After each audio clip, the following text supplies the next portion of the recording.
Kalau ada dia, maksiat tambah seru. Sebenarnya itu diri kita sendiri ya. Jadi jangan dilihatkan ke orang, itu kita sendiri. Kalau dia agak baik dikit, dan menjadi antum abis maksiat, nyesel nggak? Abis nyesel, nyalahin diri nggak? Atau nyalahin orang? Sama. Nyalahin diri, nyalahin orang, berarti an-nafs al-law. Masuk ke bab mujahadatun nafs. Apa arti mujahadah? Mujahadah dari kata jahada, yujahidu mujahadatan, fa'ala yufa'ilu mufa'ala. Artinya apa? Bazlul juhd fi mukhalafatin nafs.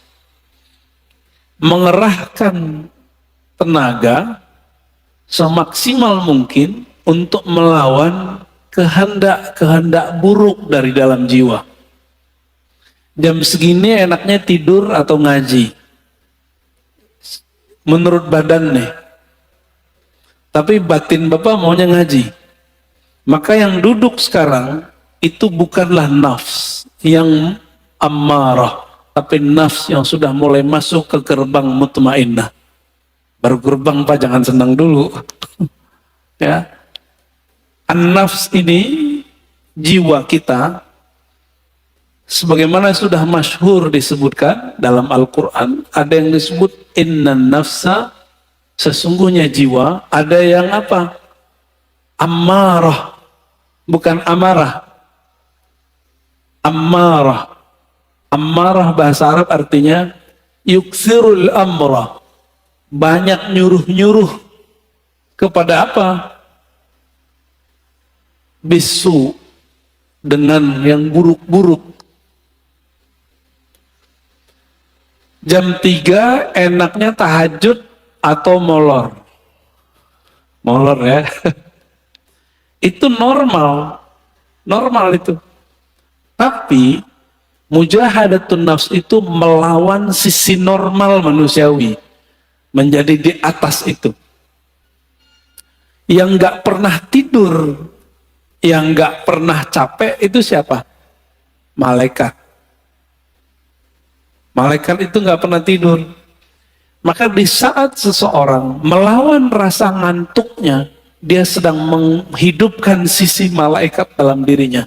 Karena dalam diri kita ada karakter nuriyah, karakter malaikat. Kalau mau makan, antum mau makan nih.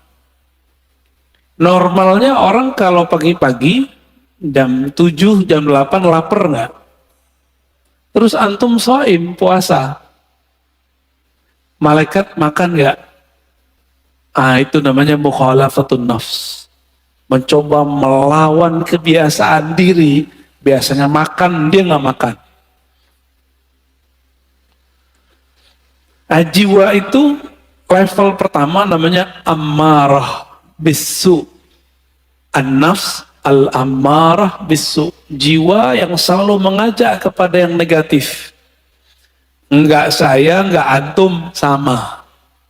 Mau ustadz, mau kiai, hatta wali. Apalagi cuma wali murid ya. Hatta wali Allah, itu ada an-nafsnya, al-ammarah bisu dalam dirinya. Bedanya dia bisa meredamnya.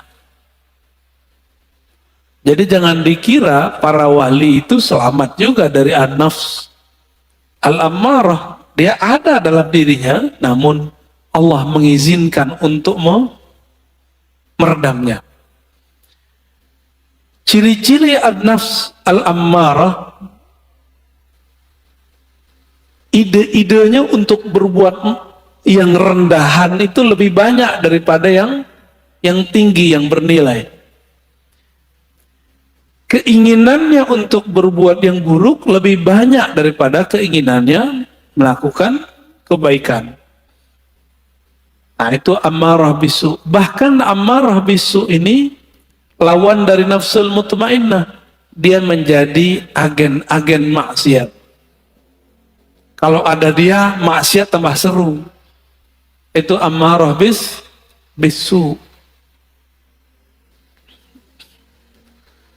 Sebenarnya itu diri kita sendiri ya. Jadi jangan dilihatkan ke orang, itu kita sendiri. Kalau dia agak baik dikit, dia menjadi an-nafs al-lawamah, jiwa yang lawamah. Apa arti lawamah? La lama yalumu lauman, mencela. Lawamah yang banyak mencela dirinya, menyalahkan dirinya. Coba antum habis maksiat, nyesel nggak? Habis nyesel, nyalahin diri nggak? Atau nyalahin orang? Sama. Nyalahin diri, nyalahin orang berarti an-nafs al-lawamah. Ada penyesalan, lalu mengalamatkan penyesalan itu ke orang lain. Ini gara-gara dia nih, gitu ya. Atau ke diri sendiri. Kalau sudah bisa menyalahkan diri sendiri, berarti sudah lolos dari nafsul ammarah masuk ke nafsul lawamah. Dari nafsul lawamah sudah di ujungnya. Karena sudah bisa memandang bahwa diri kita lah yang bermasalah. Ciri-ciri nafsul lawamahnya belum bisa disembuhkan. Kalau maksiat, kalau salah, selalu menyalahkan orang. Ini kena handphone nih. Ini karena musik nih, musik yang disalahin. Kan baru muncul kemarin, ada artis mau hijrah, mau taubat. Yang disalahin gitarnya yang disalahin. Dia yang maksiat, yang disalahin musiknya. Musik itu awal pembuka maksiat. Masya Allah. Saya nggak bela-bela musik juga. Karena saya nggak bisa main musik. Tapi kalau dia menyalahkan musik, berarti dia belum menyalahkan dirinya sendiri. Yang disalahkan diri kita sendiri. Anda mau tanya sama antum, lebih berbahaya musik atau smartphone? Penyebab maksiat. Lebih banyak maksiat yang ada di smartphone yang antum pegang itu atau musik? Cuma karena dia kena musik, banyak lawan jenis yang suka sama dia, lalu dia tergoda. Yang dia salahkan musiknya. Ada kok orang main musik tak tergoda, malah nggak laku-laku juga ada. Jadi gagal karena belajar tazkiyatun nafsnya tidak benar. Belajar tazkiyatun nafsnya ala hawa nafsu yang baru. Jadi belajar tasawufnya tidak dengan cara ulama ahli tasawuf, tapi dengan cara ulama yang mengharamkan tasawuf. Akhirnya begitu jadinya. Ya terjadilah yang antum tonton beberapa bulan ini. Rame nggak? Rame, ya. Berarti ada yang masalah dalam dirinya, ada masalah dalam gurunya. Karena tidak bisa mengarahkan. Jika engkau ingin menyalahkan orang, salahkan diri sendiri. Kita kalau maksiat nggak usah salahkan orang. Kita yang masalah. Baik. Nafs berikut apa? Udah lawamah naik ke mulhamah, fa'alhamaha fujuraha wa taqwaha. Setelah Allah menyempurnakan jiwa, maka Allah mengilhamkan kepada jiwa bahwa di dalam dirimu hai jiwa ada fujur dan takwa. Ini banyak yang salah terjemah ayat, dikira Allah lah yang membisikkan kepada jiwa keburukan dan kebaikan. Bukan. Coba perhatikan ayatnya. Fa'alhamaha fujuraha. Lalu Allah mengilhamkan, memberitahukan kepada jiwa sifat buruknya ini loh, dan takwaha, sifat baik kamu ini. Bukan terjemahannya Allah lalu membisikkan supaya dia berbuat baik atau berbuat buruk. Nggak begitu, ya. Ini ada fi di dalamnya. Fa'alhamaha fujuraha wa taqwaha. Ada satu riwayat yang masyhur di kitab-kitab. Cuma sayang setelah diteliti Imam Suyuti, Imam Ibnu Jauzi, riwayatnya dhaif. Tapi maknanya sahih. Sesuai dengan ayat-ayat ini. Bahwa dahulu kala awal Allah menciptakan nafs jiwa. Ini riwayat didoifkan. Emang doif, setelah saya teliti doif. Tapi riwayat ini saya masukkan ke Israiliyat. Kalau masuk ke Israiliyat kita boleh cerita. Ya. Tatkala Allah menciptakan nafs, lamma khalaqallahu nafs. Ketika Allah menciptakan jiwa, maka Allah bertanya, man ana wa man anta. Aku siapa, kamu siapa? Apa kata jiwa? Anta, ana. Apa kata jiwa? Ente, ane. Jadi yang suka ngomong gua, saya, itu sifatnya nafs. Jujur, suka nggak ngomong saya, menurut gua? Seneng nggak? Seneng ya? Kok dia nggak menghargai saya? Gitu. Pernah ngalamin gitu gak? Ya. Kok dia nggak menghargain aku? Nah, ada perasaan begitu dalam berinteraksi? Berarti nafsnya lagi on, Pak. Lagi on itu. Ditanya lagi, man anta? Wa man ana? Siapa kamu? Siapa aku? Sama jawabannya. Aku, engkau. Makanya sifat egois itu sifatnya nafs, bawaan nafs. Jadi nafs ini itu dulu pernah Allah Subhanahu wa taala celupkan kepada bi'iruz zulumat, ke dalam kegelapan syahwat. Masing-masing kita punya, Pak. Walaupun soleh ini kayaknya berjenggot, berkopiah, bergamis, bersarung, nafsu kita sama-sama jelek. Mau saya, mau antum sama. Ya, jadi nggak usah putus asa ya. Biasa aja. Siapa tahu antum lebih mulia dari aneh. Gitu, dalam nafs. Tapi kalau udah merasa mulia, berarti nafsnya udah rusak. Nafsnya udah rusak. Baik. Lalu Allah buatlah nafs itu lapar. Dibuat lapar itu nafs. Sekian ribu tahun dia lapar. Lalu Allah bertanya lagi, Tuhan nafs, man ana wa man anta? Saya siapa? Engkau siapa? Kata Allah. Barulah nafs itu merasa butuh. Apa kata nafs? Ya Rabb, anta Rabbi. Engkau adalah Rabbku, Tuhanku. Sedangkan aku adalah hambamu. Inilah asal muasal daripada tazkiyatun nafs. Mujahadatun nafs. Jadi nafs ini hanya bisa dikekang dengan satu hal. Lapar. Gak bisa lebih, gak bisa kurang. Gak bisa lebih dari itu, gak bisa kurang juga dari itu. Dibikin lapar deh. Jadi kalau antum merasa bahwa kok susah ngelola diri ini, puasa. Jangan hanya puasa fisik, mulai puasa yang sifatnya lebih detail. Pernahkah kita puasa gadget? Pernahkah kita puasa ngomong? Ngomong yang buruk-buruk. Jangan puasa ngomong gak ngomong sama sekali.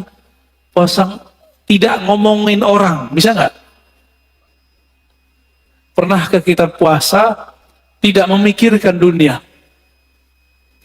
Syekh Abdullah Faiz Ad-Dagestani An-Naqsyabandi itu kalau beliau terpikir dunia, beliau tobat mandi wajib. Mandi tobat. Ada orang begitu, Pak. Kalau kita baru bangun tidur ingat dunia nggak? Nyari handphone. Bener. Antum bangun tidur nggak nyebut nama Allah. Allah cemburu. Untung masih dikasih nyawa bangun subuh. Alhamdulillahirabbil alamin. Baik. Itu an-nafs al-mulhamah. Allah ngasih tahu kepada jiwa, Di dalamnya ada fujur, kekejian, kehinaan, syahwat yang meledak-meledak. Dan juga ada taqwa, ada nilai baiknya. Maka sampai nanti, sampai kita mati, ini gak akan selesai. Walaupun sudah naik jadi nafsu mutmainnah. Maka jangan pernah merasa aman dari diri kita. Saya gak pernah merasa diri saya aman.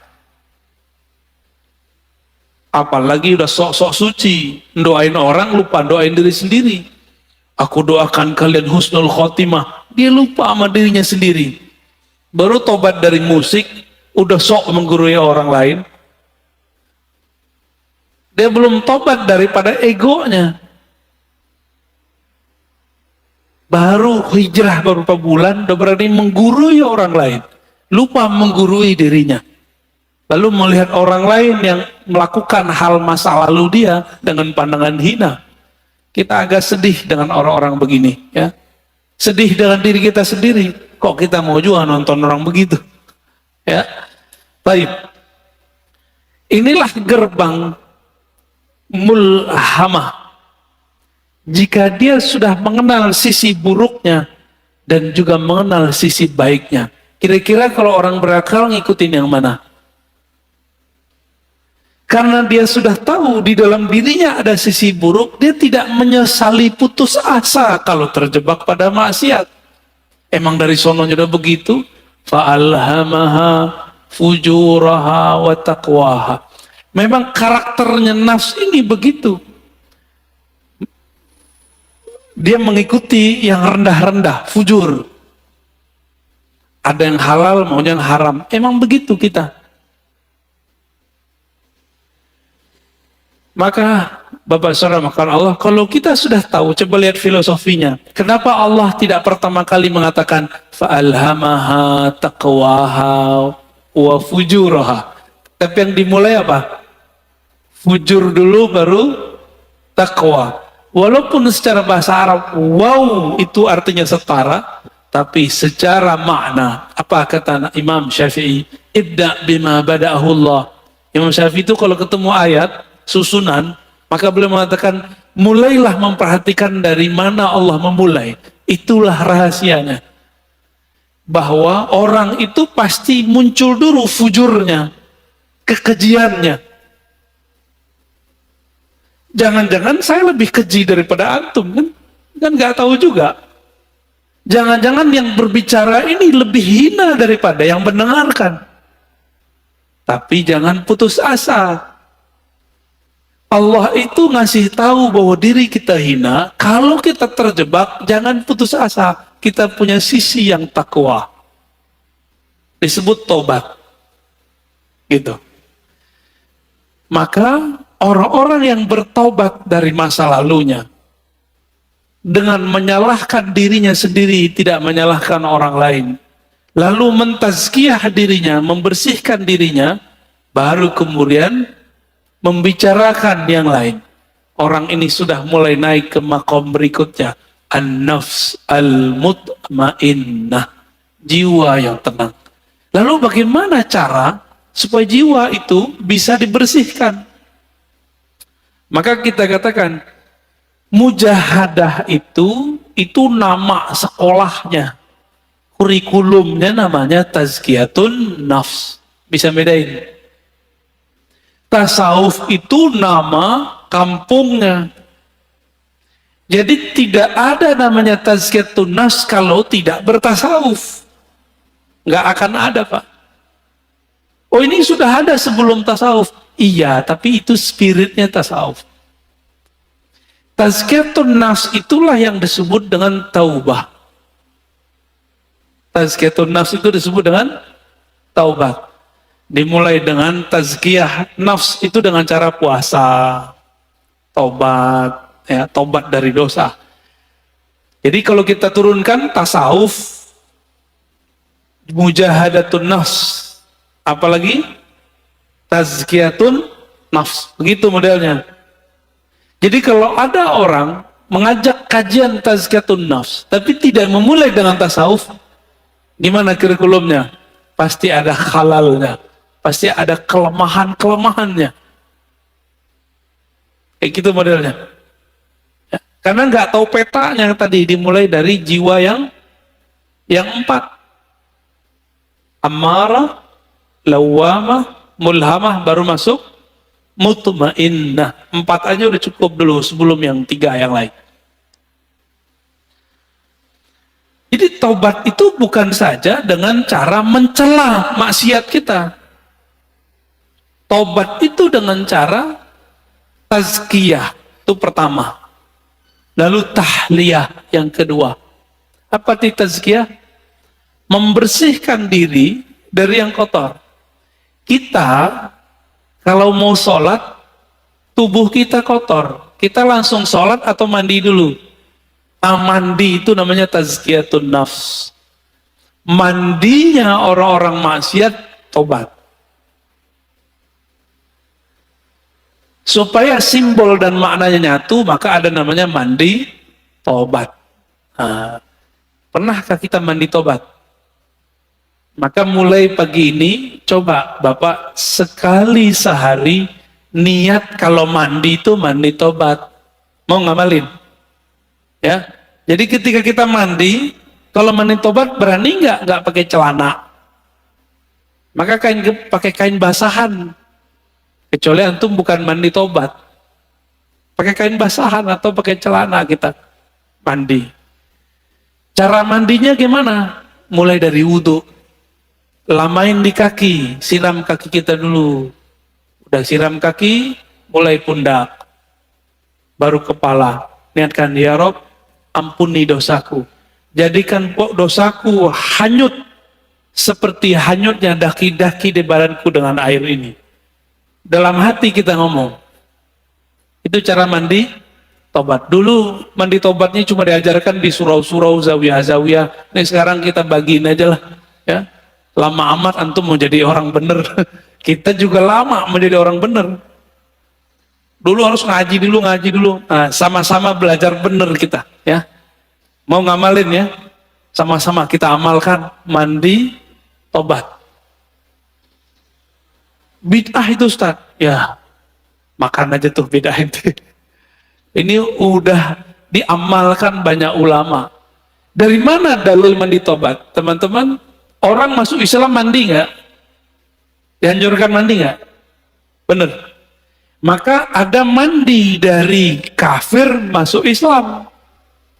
Dari situ ulama kita ngambil. Kita sudah Islam. Melakukan maksiat, udah tahu lebih gede nggak dosanya? Lebih gede dosanya. Maka secara batin lebih kufur. Masuk lagi ke ranah iman, kita mandi lagi. Dari situ dalilnya. Ya. Jadi mandi tobat bukanlah bid'ah. Mandi tobat adalah sesuatu yang lebih sunnah daripada mandinya orang kafir masuk Islam. Orang kafir masuk Islam wajar. Dia tadinya kafir. Sekarang masuk Islam. Kita ini sudah Islam, tapi melakukan kerjaan orang-orang kafir. Lebih kufur nggak? Lebih wajib nggak kira-kira mandi tobatnya?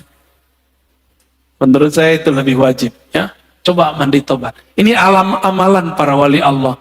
Para wali Allah itu teman-teman, sahabat-sahabat Allah, amalan intinya itu tobat. Tobat itu adalah praktek tazkiyatun nafs. Ini ada orang ngaji tazkiyatun nafs tapi nyalahin ini, nyalahin itu nggak benar tazkiyatun nafsnya. Kalau mau jadi diri kita benar, orang lain benar, mulai dari tobat. Tobat itu isinya apa?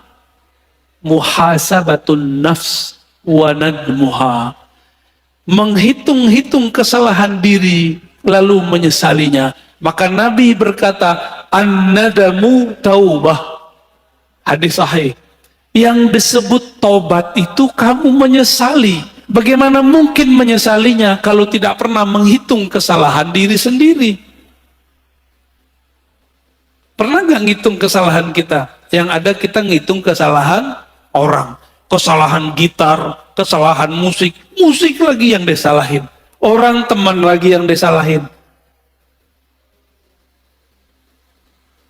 Itu di luar gak ada.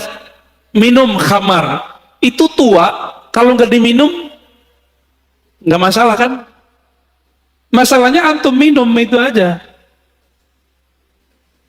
Baik. Tasawuf dalamnya apa? Mujahadatun nafs. Dalamnya lagi apa? Tazkiyatun nafs. Inti tazkiyatun nafs apa? Taubat. Ciri-ciri orang taubat, dia suka mencari kesalahan dirinya sendiri, bukan kesalahan orang lain, apalagi kesalahan kelompok lain. Paham?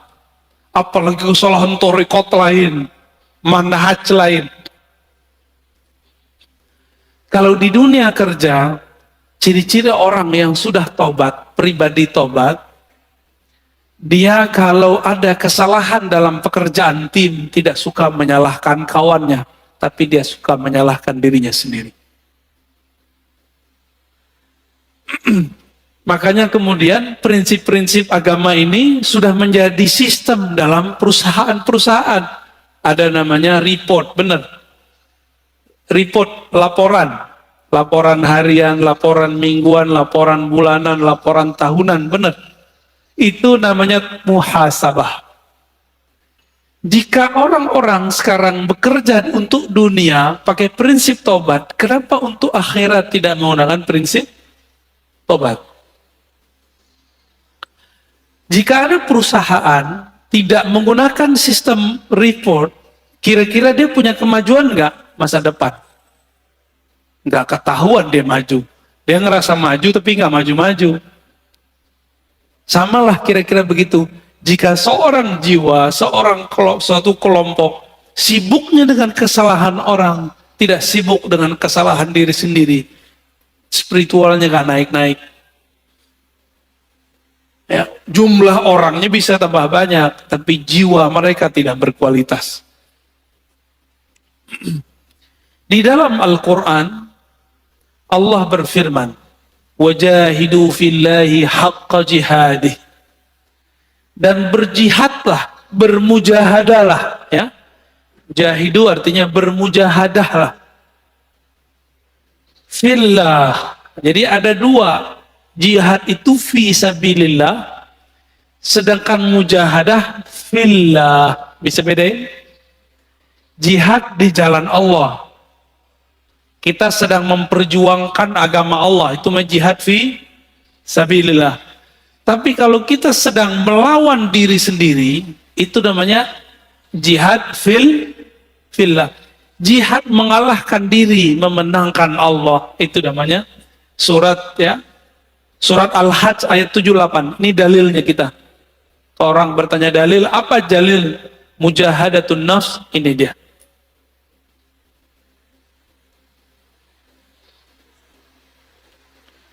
Dan dalam surah Al-Ankabut ayat 69 Allah berfirman, "Walladzina jahadu fina lanahdiyannahum subulana." Orang-orang yang bermujahadah, yang bersungguh-sungguh melawan dirinya untuk mendapatkan ridho kami. Lanahdiyannahum subulana. La di situ bukan la tidak, tapi sungguh. Sungguh ada nun taukid di belakangnya. Sungguh-sungguh aku akan bukakan jalanku, akan tunjukkan subulana. Maka teman-teman, jalannya mujahadah itu banyak. Kalimatnya di sini subul. Apa arti subul? Jamak dari sabil. Subul, sabil artinya tariqah. Subul sama dengan turuk, artinya jalan-jalan. Banyak jalan. Berarti jalan untuk memperbaiki diri itu lebih dari satu, tidak hanya satu thariqah, bisa banyak thariqah. Tidak hanya satu manhaj, tapi banyak manhaj. Adapun ayat yang mengatakan la tattabi'us subul, jangan ikuti jalan-jalan, itu maksudnya jalan kemusyrikan. Adapun kalau sudah masuk ke dalam Islam, di situ banyak metodologi. Ini dia.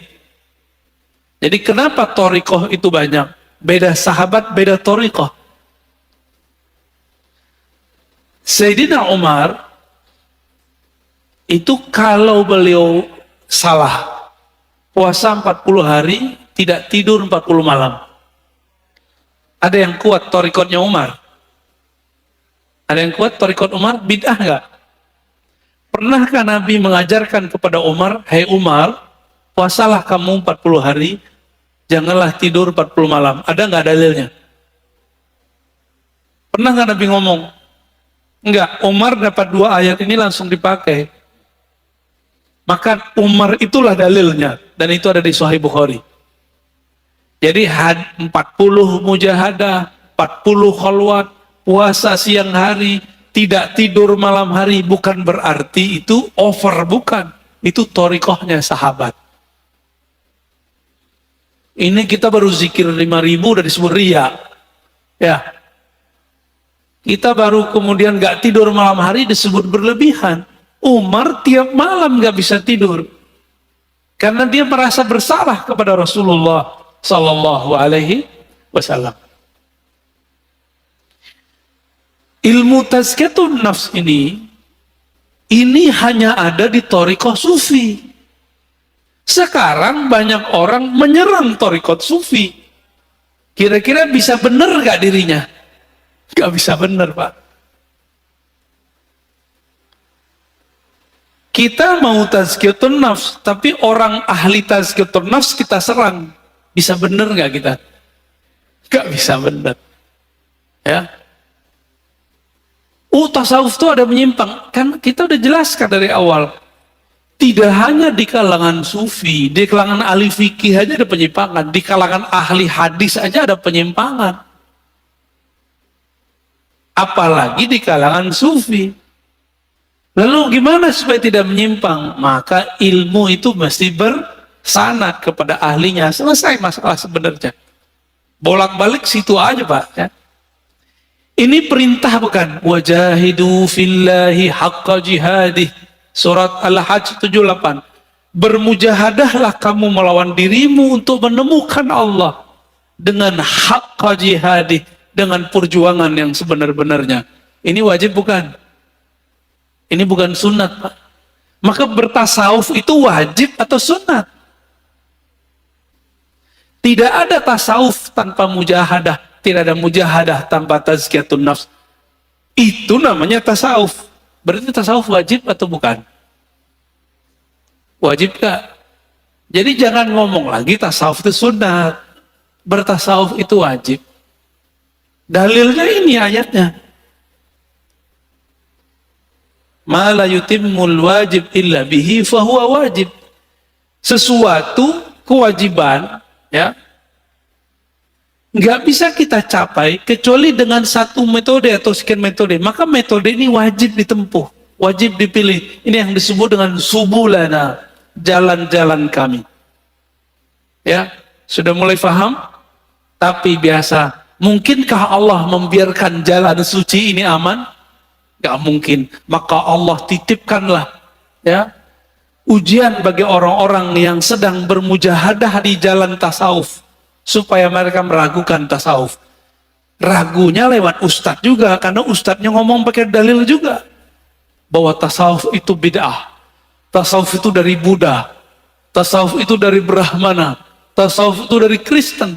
Yang ngomong begitu kan orientalis.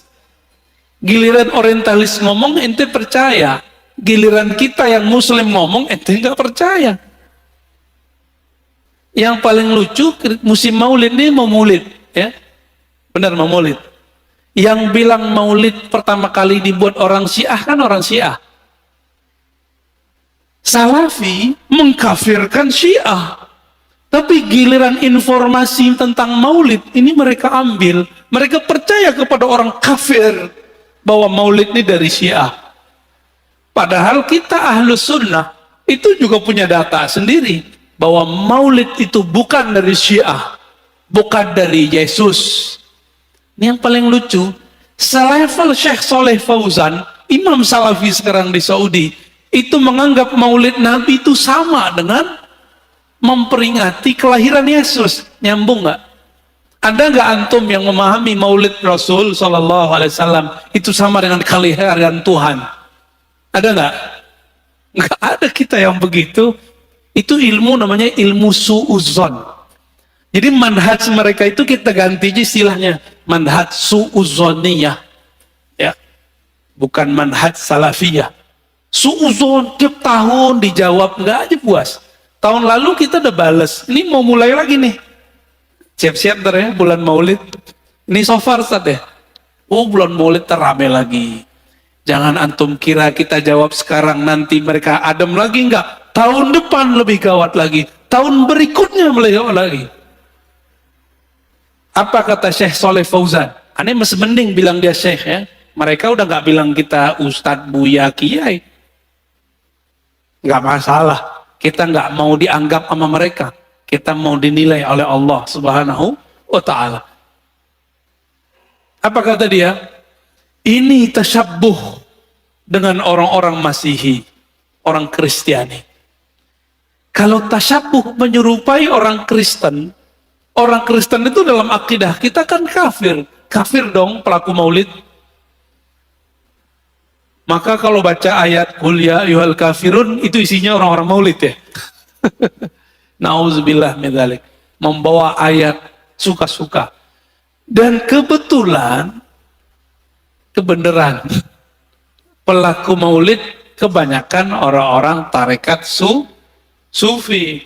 Orang Betawi itu dulu gurunya sufi Pak, makanya di kampung-kampung Betawi nggak ada namanya bulan maulid sama Ramadan, dua aja. Tiap bulan ada maulid, bener nggak?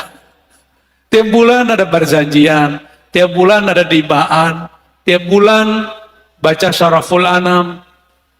Karena setiap hari Senin mereka mengingat ada kelahiran Nabi Sallallahu Alaihi Wasallam. Dianggap itu Syiah, ya.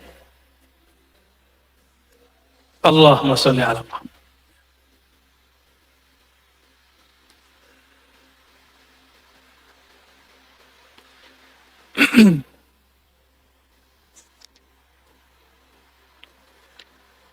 Tadi saya sudah hantarkan bahwa jiwa kita awalnya adalah an-nafs al-ammarah bisu, mengajak kepada keburukan. Tapi karakter jiwa qabiliyatun litaghyir. Jiwa ini bisa dilatih. Allah tadi melatih jiwa pakai apa? Kayak puasa, benar. Maka coba antum latih jiwanya dengan puasa. Masalahnya, orang kayak kita ini mau coba latih diri sendiri, sukses nggak? Antum mau coba-coba latihan sendiri, sukses nggak? Orang mau nulis aja harus ada gurunya. Hebat amat antum ketika mau melatih diri sendiri tapi tidak punya guru. Siapa kita? Ada yang lebih tinggi dari Imam Ghazali di sini. Imam Ghazali butuh guru nggak? Berguru dia kepada Abu Ali Al-Farmadi. Imam Nawawi berguru nggak? Berguru. Imam Subuki berguru ke Imam Athaillah Sakandari. Ibn Athaillah Sakandari pengarang hikam berguru kepada Imam Al-Mursi. Imam Al-Mursi orang alim panjang umurnya, sahibul mukasyafah, berguru kepada Abul Hasan Syazili. Abul Hasan Syazili berguru kepada Ibnu Mashis. Begitu mereka. Muhammad Bahauddin Syah Naqsyaban berguru kepada gurunya Mirkulal. Mirkulal berguru kepada Baba Samasi. Hatta Syekh Abdul Qadir Jilani berguru kepada Hamad Ad-Dabbas. Nggak ada yang nggak berguru. Antum aja yang sok-sok hebat gak berguru, ya. Hebat amat itu nggak berguru. Buat torikot sendiri ya. Ya, buat manjat sendiri ya silakan. Man la syaikha lahu la yuslih abadan. Siapa yang tidak berguru tidak akan pernah sukses selamanya. Siapa yang belajar bahasa Inggris nggak berguru nggak akan sukses berbahasa Inggris. Siapa yang tidak berguru untuk bahasa langit, dia tidak akan bisa berbicara dengan bahasa langit. Itu bahasanya ya. Horornya kira-kira begitu. Malaikat itu kan makhluk langit. Jika karakter mereka mau kita pinjam, maka ini bahasa-bahasa mereka kita harus pahami. Bahasanya bukan bahasa mulut. Ya. Maka wajib seseorang itu berguru bertarekat ketika mau tazkiyatun nafs. Nggak bisa pengajian kita begini Bapak. Ini cukup untuk keilmuannya. Setelah diilmui, baru masuk kepada prakteknya.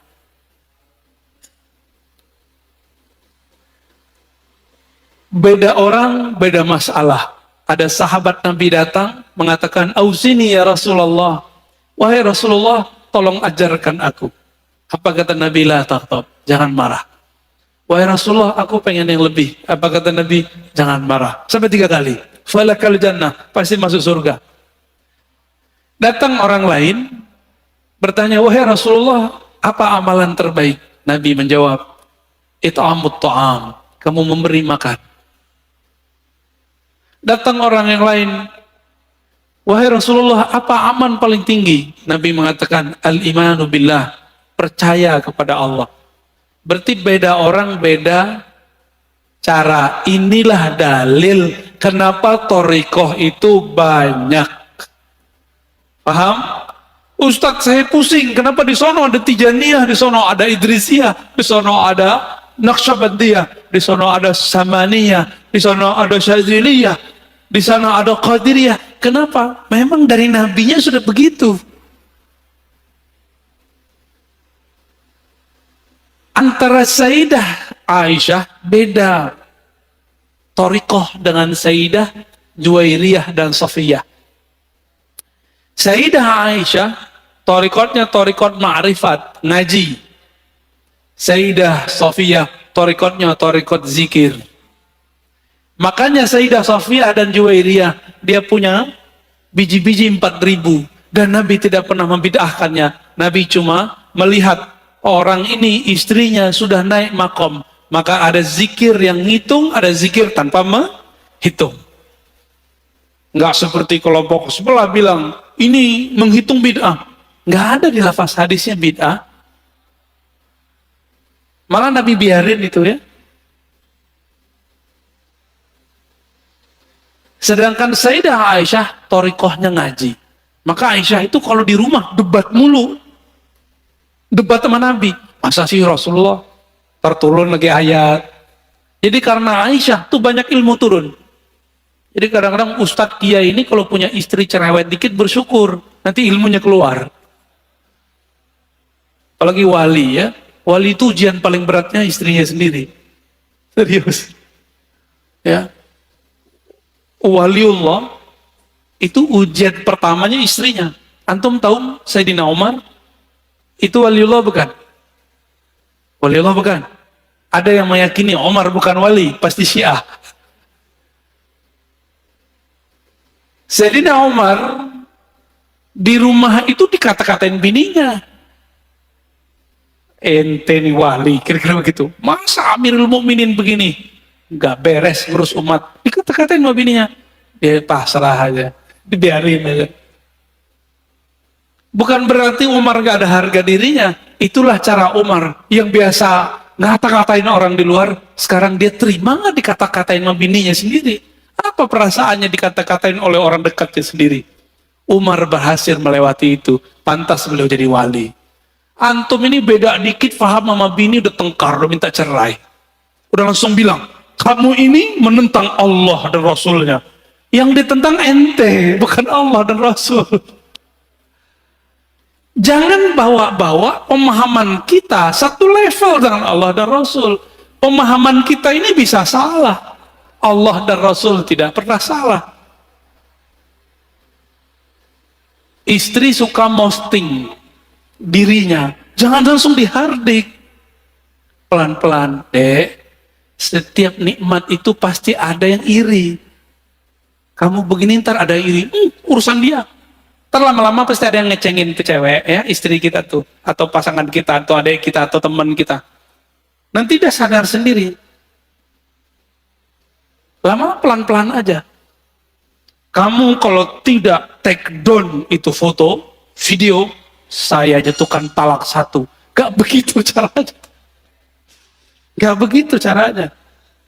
Allah aja pelan-pelan mendidik nafs. SP1 ya kan?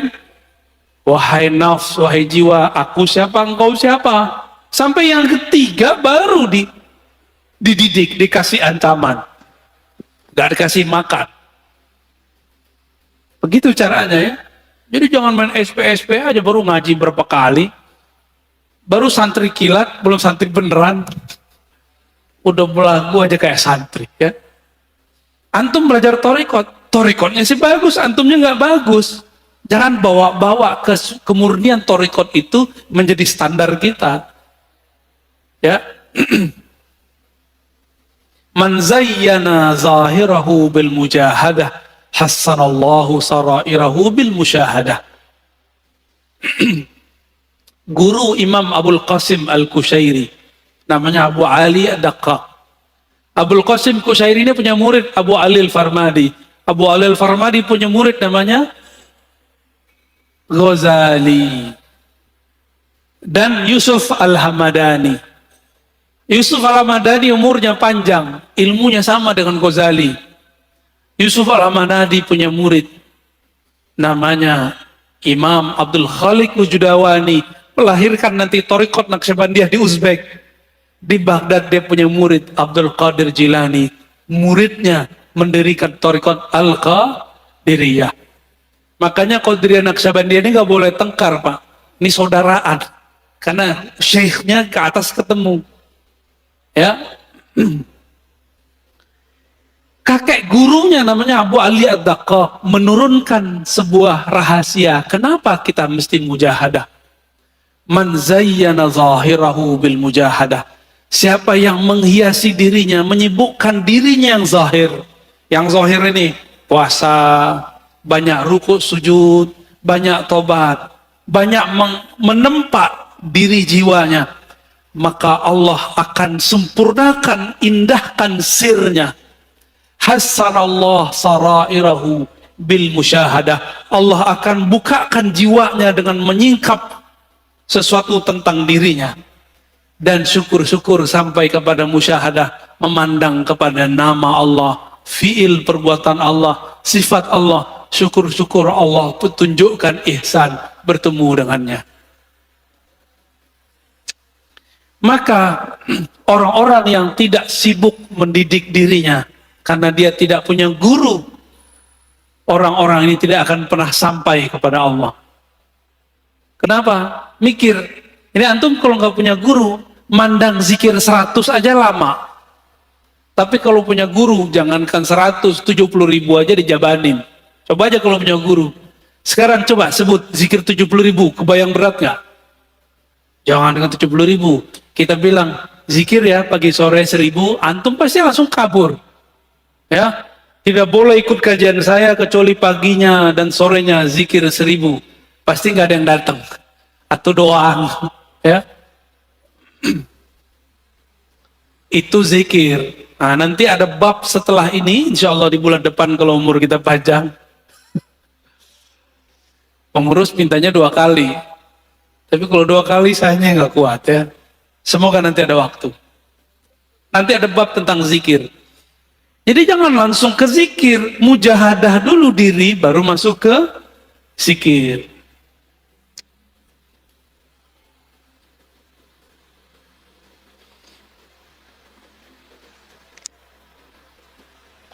Semua ulama ahlullah sepakat jalan menujunya dimulai dengan mujahadatun nafs, melawan diri sendiri. Tadi udah paham di dalam mujahadah ada apa? Tazkiyatun nafs. Dalam tazkiyatun nafs ada apa? Taubat. Maka at-taubah bidayatut thariq ilallah. Taubat itu spirit dari tazkiyatun nafs, adalah awal dari membuka jalan menuju Allah. Siapa yang tidak mulai dari jalan ini, maka dia tidak akan sampai kepada Allah. Maka tolong hati-hati hijrah. Hijrahlah fikrah dengan pemahaman yang benar. Hijrahlah mazhab dengan mazhab yang sahih. Hijrahlah thariqah. Dari thariqah nyalahin orang, serang nyalahin diri sendiri. Dari thariqah memandang aib orang, ke memandang aib diri sendiri. Disebutkan di kitab ini bagian terakhir yang mau kita katakan. Orang yang di dalam dirinya masih ada aib, pasti memandang orang lain dengan aib. Ini rumus. Man kana fi nafsihi aibun yara fi ghairihi aiban. Siapa yang melihat dirinya, yang tidak melihat dirinya punya aib, yang tidak sadar ada kesalahan dalam dirinya, pasti dia akan menyalahkan yang lain. Maka saya ini banyak aib, makanya saya masih sering nyerang kelompok sebelah ya. Tapi kita kenapa nyerang kelompok sebelah? Karena kita diserang bertubi-tubi setiap hari, setiap saat. Maka ini wajib hukumnya, karena hukumnya difa'un nafs, memperjuangkan pemahaman kita yang kita terima dari masyayikh yang bersanad kepada Rasulullah. Insya Allah bukanlah aib. Menurut antum, aneh ketika mengkritisi kelompok sebelah yang mengkafir-kafirkan pelaku tawassul, yang membid'ahkan amalan kita, menurut antum itu sibuk dengan aib orang atau gimana? Enggak, saya tidak meniatkan itu. Saya ketika menanggapi kelompok yang menyalah-nyalahkan ulama kita, saya meniatkan untuk memperkuatkan diri kita dan jamaah kita. Ya, bukan mau cari-cari lawan. Mereka yang cari lawan. Kita dari dulu ibadah tenang-tenang aja kok ya. Maulid tenang-tenang aja, zikir tenang-tenang aja. Tiba-tiba mereka datang nyalah-nyalahin. Sekarang kita ngomong membalas, mereka tuduh memfitnah. Benar gak? Berarti yang flying victim siapa? Itulah sikap psikopat ya, manhaj psikopatiyah. Nauzubillah min dzalik. Gak pernah mau salah ya.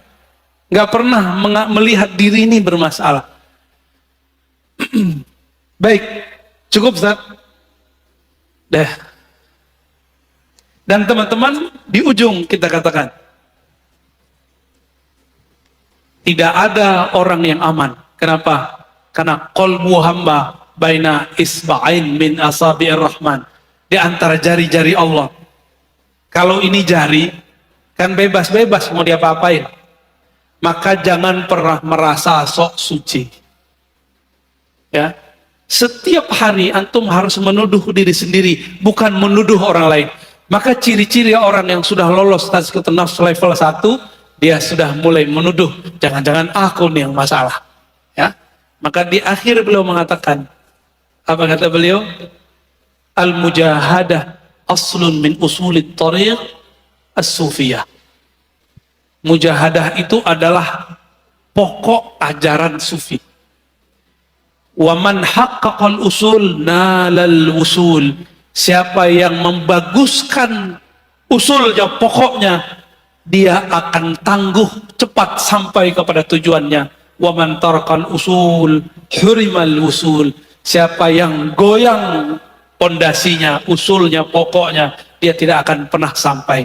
Biarlah mesin mobil kita ya mesin lama, yang penting jalan, daripada mesin baru nggak pernah jalan.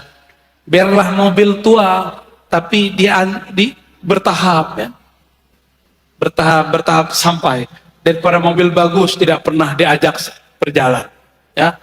Maka tubuh ini mari diajak mujahadah.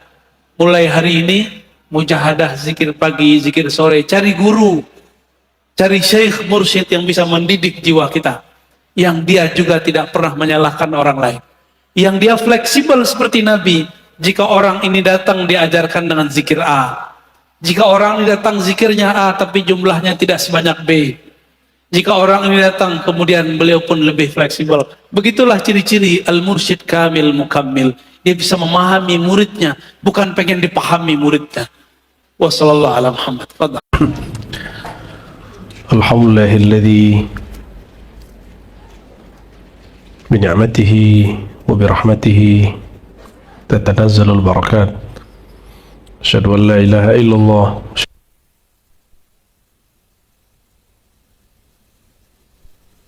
wa ala ali sayyidina Muhammad. Amma ba'du. Puji syukur kepada Allah, alhamdulillah kita jumpa lagi ya.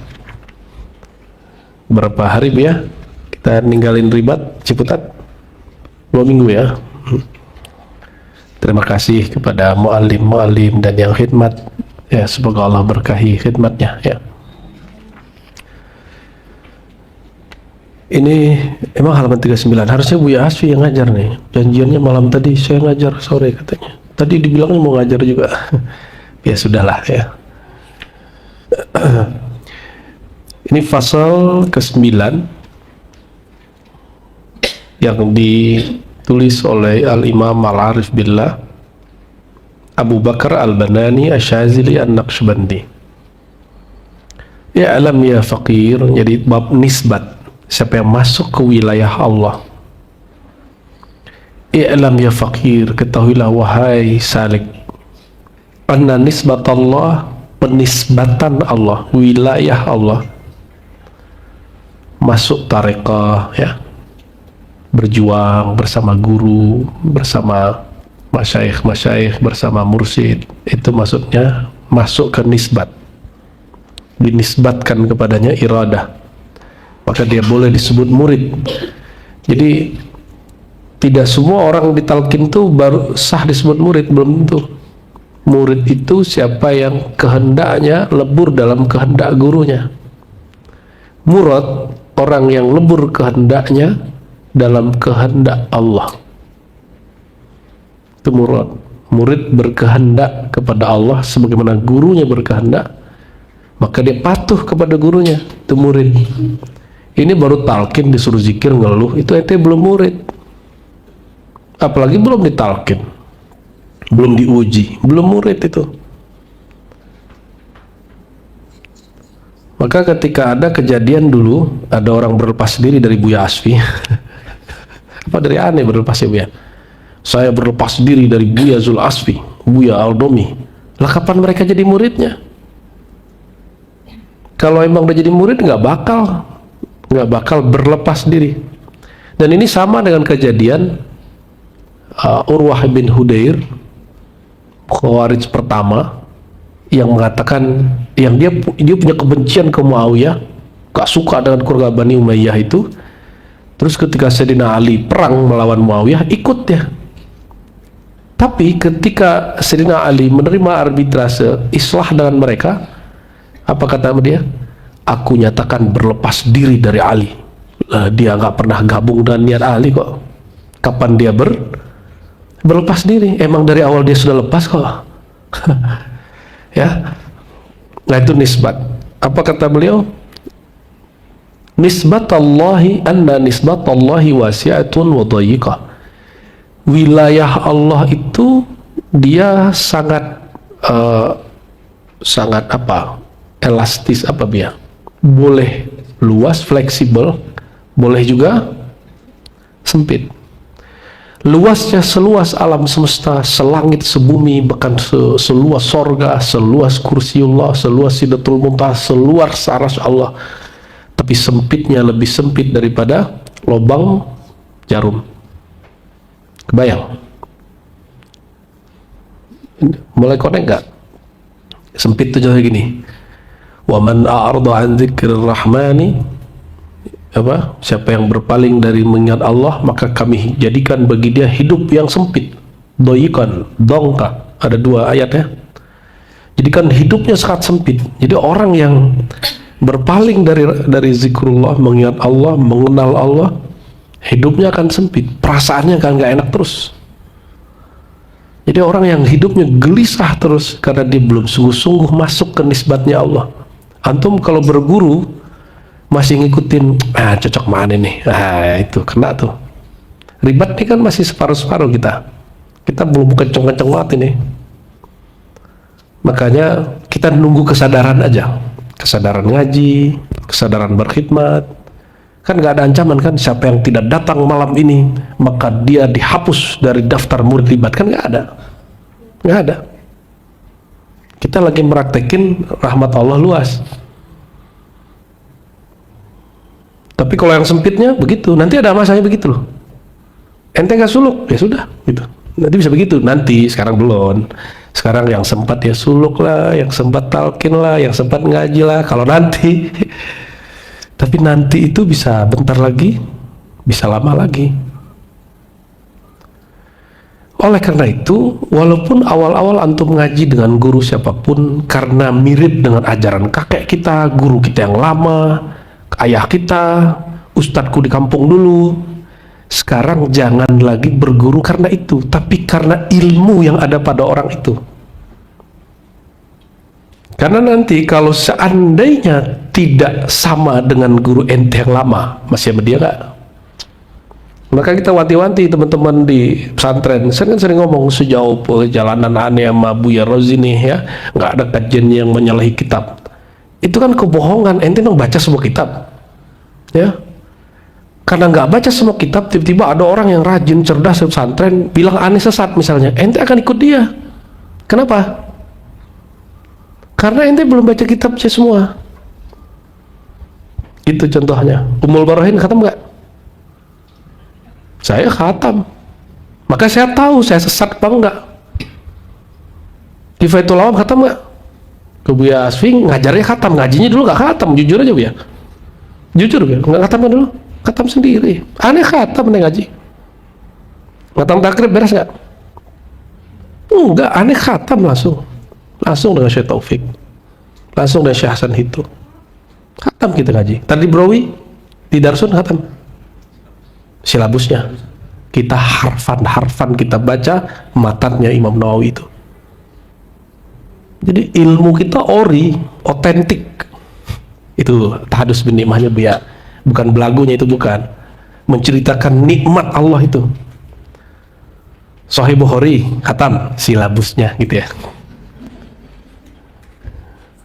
Hikam khatam nggak? Kayaknya udah sering baca, tapi khatam apa gak ya?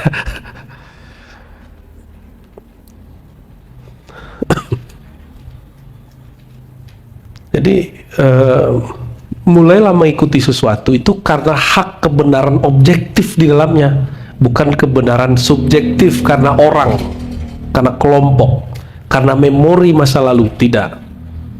Ilmu itu berkembang terus, ya. Man dakhala nisbatallahi wasi'ah wa dayyiqatan, ya. Makanya man dakhala, gimana kalimat tadi? I'lam ya faqir anna nisbatallahi wasi'atun wa dayyiqatun awsa' min da'iratid dunya wa adhiq min sabil khiyat. Jadi rahmatnya lebih luas daripada alam semesta, dari dunia, lebih sempit daripada lubang jarum. Wasi'atun ala man dakhalaha bin niyati wassidq. Tenang, orang masuk datang ke Nabi dengan niat dan sidq, itu Nabi samhahnya, tolerannya ke dia orang itu luar biasa. Tapi ada yang datang ke Nabi dengan kepalsuan, itu ayatnya lebih ngeri, ya. Ayat tentang munafik gimana? Ya, fiddarkil asfar innal munafiqina fiddarkil asfar minan nar. Orang munafik itu di bagian terbawahnya neraka. Itu kan ngeri tuh. Tapi kalau orang mau tobat, fa innallaha ghafurur. Jadi Allah itu memberikan dua wajah sekaligus kepada kita, ya. Nah, sekarang kan lagi proses nih ya, lagi proses nebak-nebak ya, ngerasa-rasain sebagian. Kalau kohar mah udah beres ya, insya Allah ya. Nawami udah belum? Masih bertanya-tanya nggak? Ya? Buya Yunal kayaknya masih ada beberapa ini Buya Yunal nih. Canda Buya Yunal ya. Bener nggak gitu ya. Dan itu kok tambah kenceng setiap hari, tambah kuat. Datang orang ke Nabi nanya, ya Rasulullah, kok suara-suara itu tambah keras di kepalaku? Apa jawaban Nabi? Dzalika sarihul iman. Itulah iman yang sarih. Jadi itu nggak apa-apa. Kohar nih walaupun khidmat keguruan yang sono, ada gejolaknya itu. Ente ngaku aja, ada gejolaknya. Makanya sering-sering baca 5 ayat surah Al-Baqarah. Alif Lam Mim. Dzalikal kitabu la raiba fihi hudal lil muttaqin. Terus 5 ayat. Ada sir pada Alif Lam Mim, ada rahasia pada dzalikal kitabu la raiba fihi. Itulah Alkitab, tidak ada keraguan dalamnya. Jadi kalau kita ulang-ulang ini, kita resapi makna lil muttaqinnya itu, nanti hilang tuh keraguannya. Beragamanya bukan karena kata orang lagi. Sehingga kalau kita baik bukan karena orang sekitar baik, kita jadi jahat bukan karena terpengaruh kejahatan orang sekitar, tapi emang kita mau tanggung jawab diri sendiri. Nah, maka nanti mohon maaf nih ya, kalau masuk nisbat ke majelisnya nggak bener, mohon maaf nih, keluarga antum amburadul, Orang yang shadiq dan niatnya khalis, dia nggak nyalain majelis, dia nyalain dirinya sendiri. Di majelis kita, ini perempuan khusus, kalau punya suami ngaji mesti izin suami, ya. Laki-laki punya istri harus ada waktu bersama. Dan laki-laki kalau udah ngaji di ribat atau di majelis thariqat manapun, mesti jadi lebih baik kepada pasangannya, lebih penyabar, ya. Kalau yang jomblo ente maunya sabar ke siapa ya? Jadi kalau sudah ngaji nih, oh konflik-konflik dikit biasa. Sayyidina Umar dibentak sama istrinya biasa, dan dia senyum-senyum aja. Ya sesekali sewot biasa itu. Khairukum li ahlikum, sebaik-baik kamu berarti diantara kamu yang wali, kira-kira begitu maksudnya, adalah orang yang terbaik kepada keluarganya. Sahabat-sahabat tuh lama kok sama Nabi, tapi mereka terbaik kepada Rasul, kepada pasangan-pasangannya. Yang jomblo ente ngayal aja ya.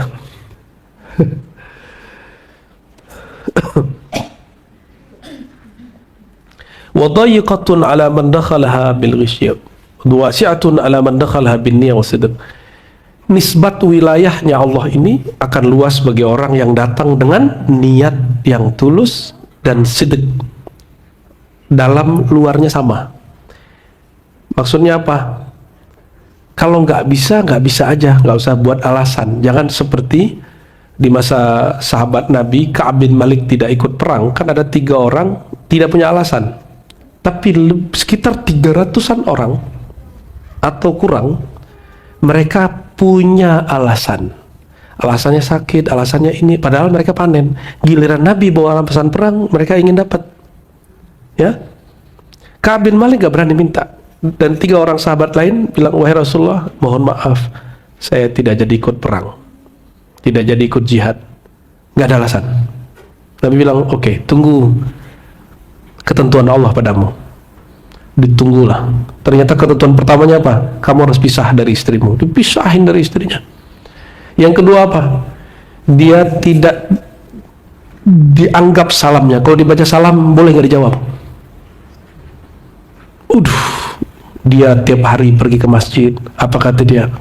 Aku pandanglah Rasul tidak menoleh kepadaku. Ketika aku menunduk, Rasulullah baru menoleh kepadaku. Sedihnya bukan main. Itu siksaan luar biasa, dan dia dibersihkan dengan cara itu 40 hari. Ka'ab bin Malik. Ada satu riwayat yang disebutkan di Sahih Bukhari dan Muslim, dia di hari ke-39 dan 40 didatangin oleh mata-mata dari Persia atau Bahrain. Isinya apa? Udahlah, nggak usah ikutlah si Muhammad tuh katanya. Ya, jadi panglima besar di sini. Ya, datang ke sini atau kamu jadi mata-mata kami. Itu surat diambil terus dirobek gitu. Saat dia robek, pintu langit kebuka, turunlah ayat bahwa Ka'ab dan kawan-kawannya diampuni oleh Allah karena dia terbukti tidak kazib, tidak bohong, terbukti dia tidak menipu, terbukti dia tidak khianat. Emang dia apa adanya. Itu yang disebut sidq. Jujur apa adanya, nggak banyak alasan. Ini hati-hati nih yang banyak alasan, nggak ngaji ke Buya, nggak datang zikir, alasannya macam-macam. Ente udah mulai munafik, hati-hati. Nggak bisa bilang nggak bisa. Saya lagi begini, udah gitu aja. Nggak usah kemudian alasannya A, alasannya B, itu memupuk kemunafikan. Ya, hati-hati ya, hati-hati dalam bab ini. Atau antum berguru ke siapapun, punya mursyid siapapun, ya coba praktekkan ini. Berjuang di majelis manapun, ya.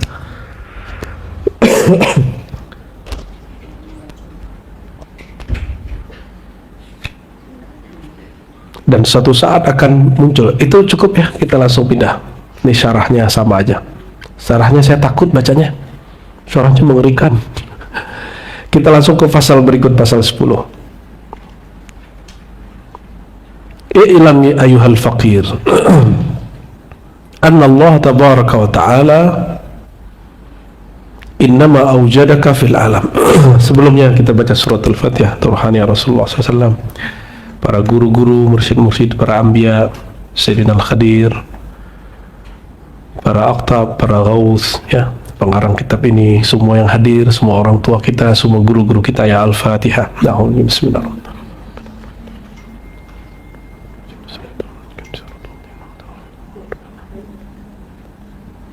Ya, kayak ada yang kurang gitu ya. Jadi kalau hatinya nggak enak, baca Fatihah aja ya. Insyaallah Allah yaftah alaina. Ketahuilah wahai murid ya, annallaha, sesungguhnya Allah yang maha suci, innama aujadaka fil alam, Allah wujudkan engkau di alam semesta, wa ja'alaka fi wasatihi, dan engkau dijadikan ada di sentralnya alam. Tiadalah semua itu illa liyakhtabiraka, kecuali untuk mengikhtibar kamu. Apa arti ikhtibar? Liyakhtabiraka, dari ikhtabara yakhtabiru, menguji kamu, ngetes kamu. Bila Allah sudah tahu belum kemampuan kita, gimana kita nanti?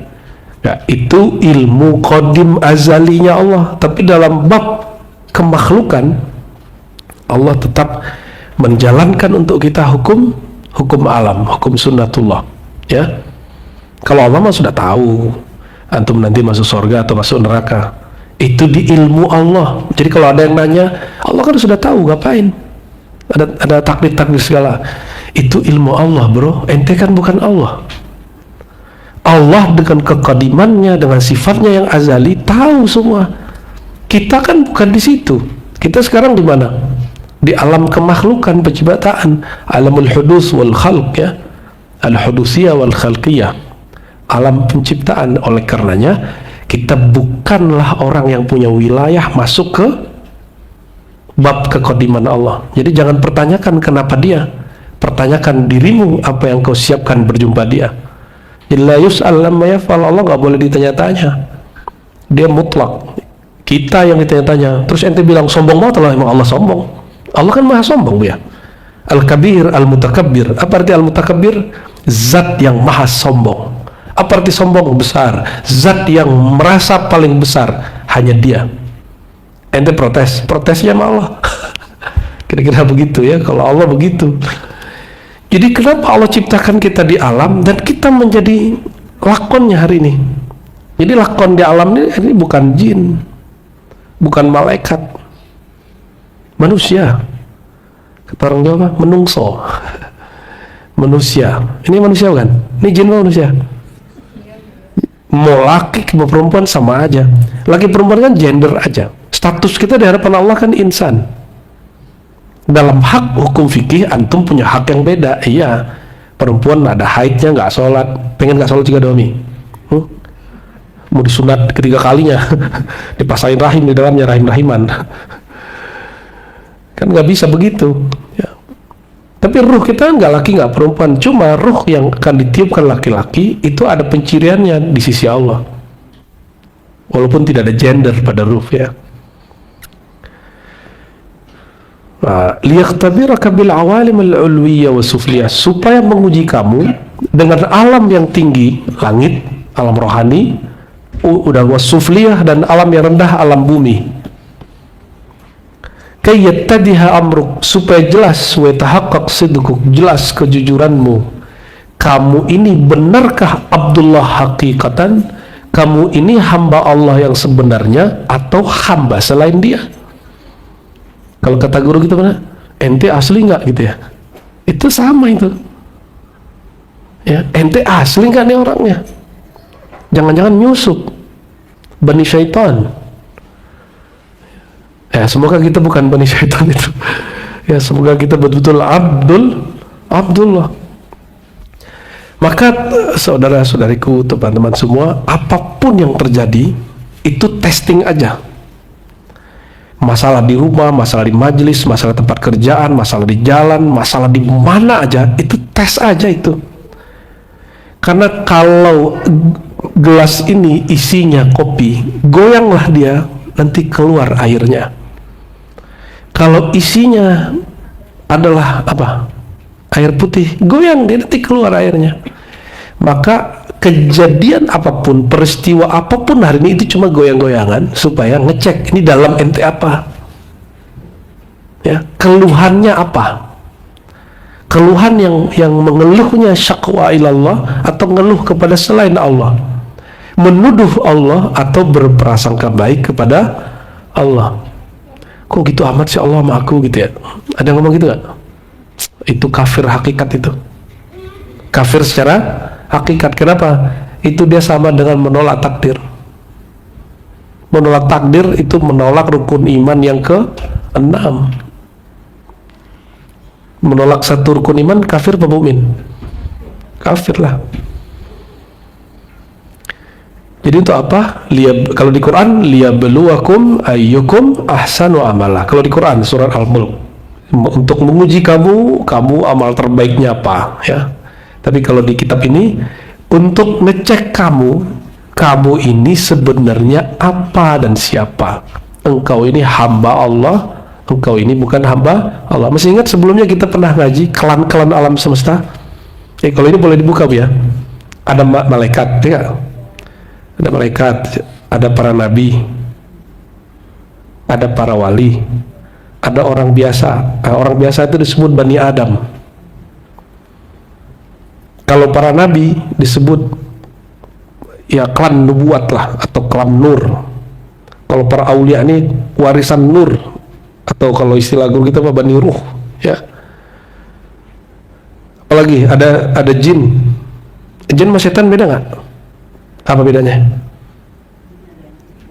Jin sama setan beda? Nah? Kalau setan pasti negatif, kalau jin belum tentu. Jin senang banget gitu-gituin. Iya, senang, betul. Tapi nggak banyak, jin itu banyak yang ingkarnya. Berarti jin sama setan itu berbeda. Tunggu dulu, iblis itu dari jin apa dari setan? Hah? Dari jin apa dari setan? Bapaknya jin. Aljan punya anak namanya itu. Berarti ada bani yang lain, ada klan lain, klan alam semesta itu. Yuwaswisu fi sudurin nas. Ya, coba ayatnya apa? Qul a'udzu binnas malikin nas ilahin nas min syarril waswasil khannas. Dari keburukan waswas si khannas. Bukan keburukan waswas si iblis, bukan. Bukan si jin, bukan. Tapi si khannas. Khannas itu tugasnya ngasih waswas ke dalam dada kita, ya. Dan si khannas itu minal jinnati wan yuwaswisu fi sudurin nas minal jin. Berarti dulu jangan-jangan iblis itu juga tadinya dapat waswas. Yang ngasih waswas itu namanya si khannas. Wallahu alam bisawab, ya. Bisa jadi begitu. Maka ada namanya klan Bani Syaitan. Mereka di luar jin. Kalau jin kan dari api. Mereka wallahu alam tercipta dari apa, ya. Tugasnya satu aja, yuwaswisu fi sudu linnas, ngasih waswas. Dan mereka ini, kalau jin itu kalau masuk ke tubuh orang kesurupan. Tapi kalau setan masuk ke tubuh orang, orangnya jadi setan. Apa ciri-ciri setan? Yuwaswisu, bikin waswas. Kalau ngobrol sama dia kita langsung waswas. Bermajelis sama dia kita langsung ragu. Iya sih kayaknya Buya Aldom itu sesat tuh kayaknya tuh. Kayaknya kajiannya nggak masuk tuh. Ya. Iya kayaknya Buya Asfi itu nggak ahlus sunnah itu. Mulai itu begitu tuh. Siapa yang ngomong? Ya. Manusia, tapi dalamnya siapa? Nauzubillah. Kalau ada ustadz, ada motivator, pengkhotbah, jika kata-kata dia, khotbah dia bikin orang yuwaswisu fi sudirna, bikin waswas, bikin provokasi, jangan-jangan dia bukan manusia.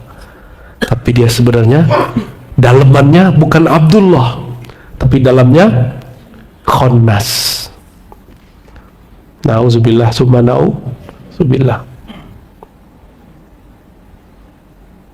Maka jangan pernah buka aib orang. Teman kita nih baik-baik aja sama seseorang, terus nanti bilang, "Ustaz, hati sama dia." Dulu akhirnya teman kita langsung was-was ke orang itu sering kejadian. Ya, makanya Buya Asfi itu bagus tuh kalimatnya. Lebih baik salah mencinta daripada salah membenci. Kayak bener Buya. Ini sahih itu. Ya, sahih itu.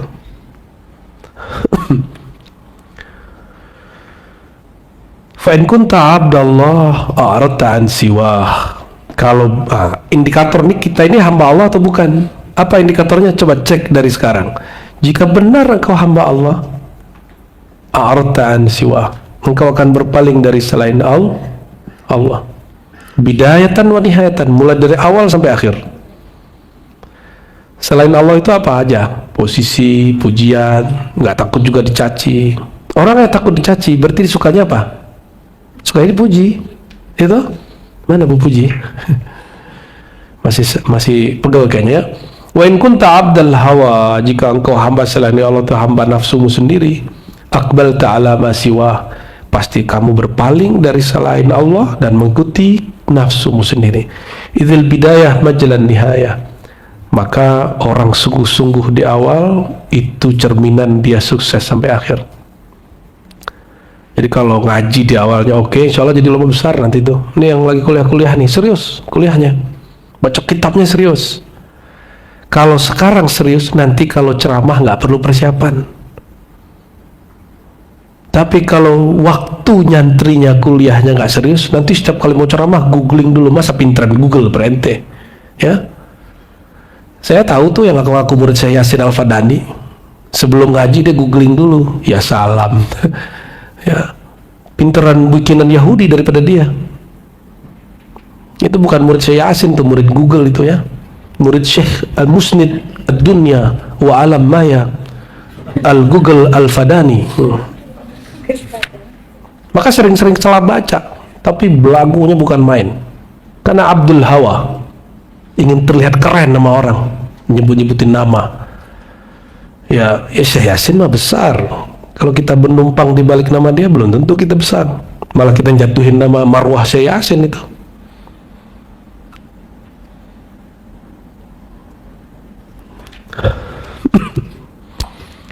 Faman kanat bidayatul firar ilallah, siapa yang bidayahnya emang firar ilallah, dia hanya lari kepada Allah, fokus kepada Allah, bina'ti huzurani ma siwa, dengan meninggalkan niat-niat kepada selainnya, hanya betul-betul ingin kenal Allah, hanya betul-betul ingin dekat kepada Allah, maka diuji apapun nggak bikin dia mundur dari berguru kepada mursyid yang arif billah.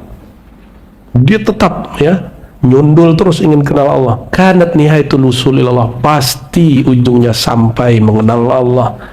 Mengenal Allah lah yang disebut usul ilallah. Bina'ti syuhudihi fi kulli syai'. Kalau dia sudah kenal Allah, barulah dia dapat menyaksikan peran Allah di segala sesuatu. Ini sekarang yang gerakin kita siapa nih? Yang bikin kita duduk sekarang di ribat siapa? Allah ya. Kalau giliran enak-enak aja Allah ya, giliran susah lupa sama Allah. Berarti jangan-jangan bukan Abdullah, hamba kesenangan, bukan hamba Allah. Maunya seneng doang, nggak mau susah. Pilih, lagi senang bantu orang susah atau ente jadi orang susah? Maunya coba kalau nanti punya masih bantu temen nggak? Atau malah belum juga bantu udah ngata-ngatain, kamu bisa bayar nggak? Belum ngasih ya, belum ngasih udah ngomong begitu, bisa bayar nggak? Taruh juga nggak bisa bayar, belum ngasih sudah nyakitin, begitu nggak? Tapi ada orang hari ini, banyak orang hari ini begitu. Semoga yang di depan saya nggak begitu.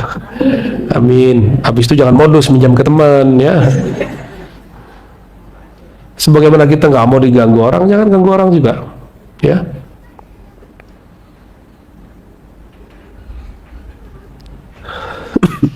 Wa man kanat bidayatuhul firar minallah, siapa yang awalnya memang dia tidak betul-betul sungguh-sungguh kepada Allah, bina'atin kibabihi ala hawa, dia masih ngikutin kemauan-kemauan dirinya yang tersembunyi, karena nihayatul bu'd minallah, maka ujungnya pasti tambah jauh, tambah jauh, tambah jauh.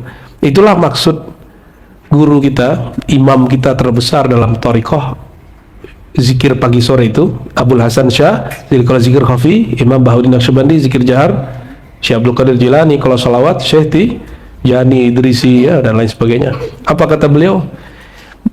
Hamba yang paling Allah tidak suka adalah hamba yang beramal zahirnya akhirat tapi tujuan dia dunia.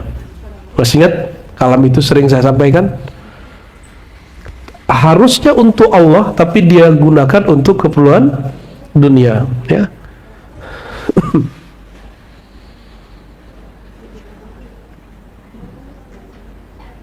maju depan, ya.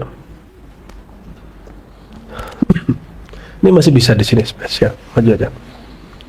Yang itu maju aja.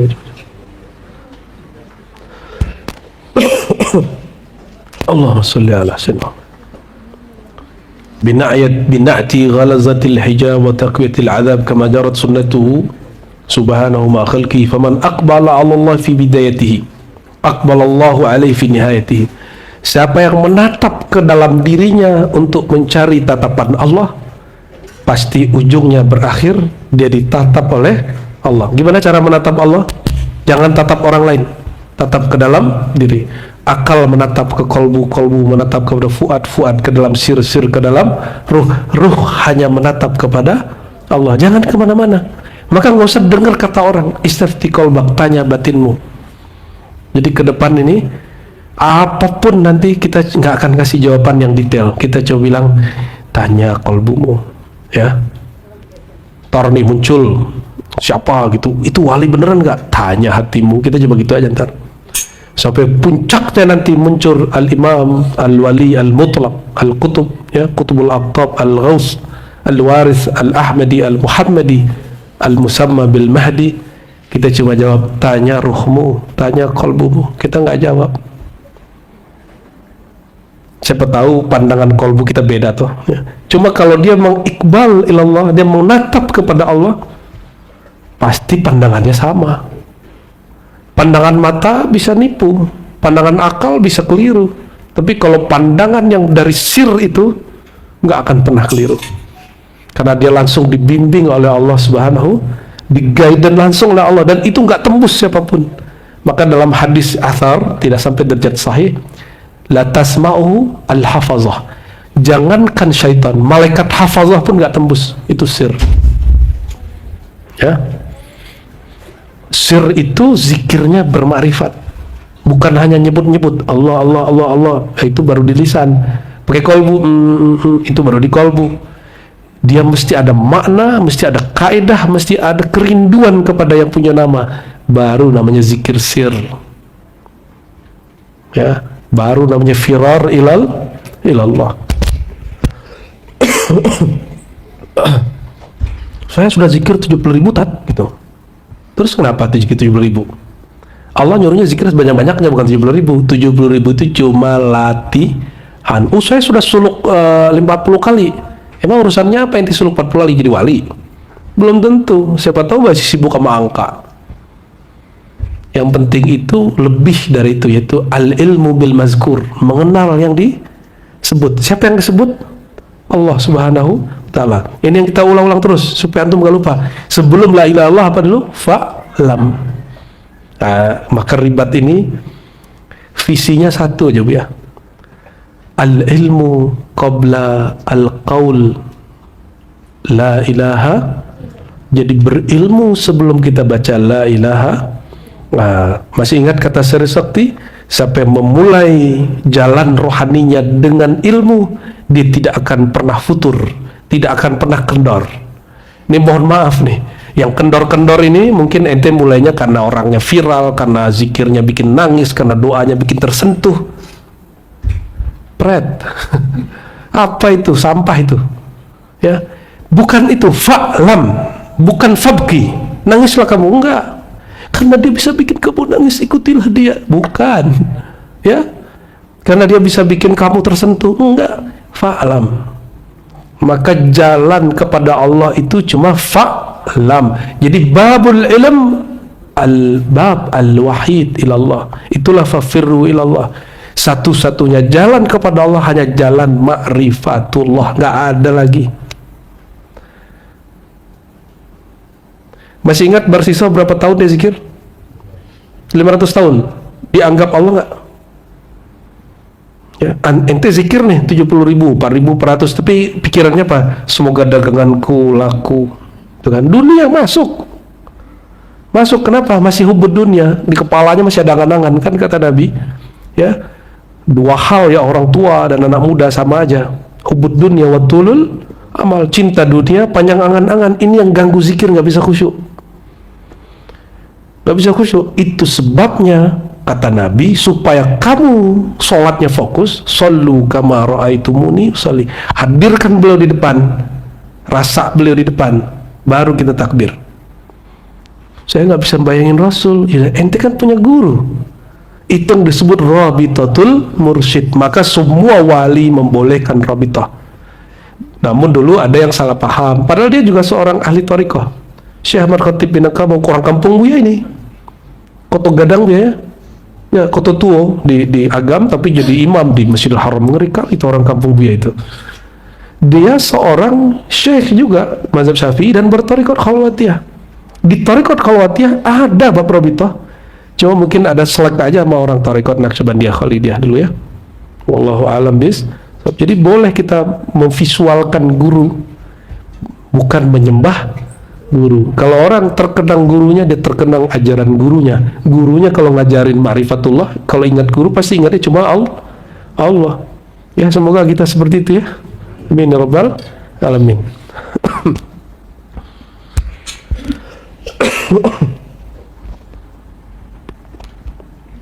Ulidzalika yaqul, oleh karena itu Allah berfirman dalam hadis qudsi. Ini hadis belum sempat saya teliti ya, apakah ini hadis ilhami atau tidak. Kita bersandarkan ini dulu. Tolong cek Buya Yunal, ati'ni fi kulli syai' uti'uka fi kulli syai', atau uti'aka fi kulli syai'. Temu nggak?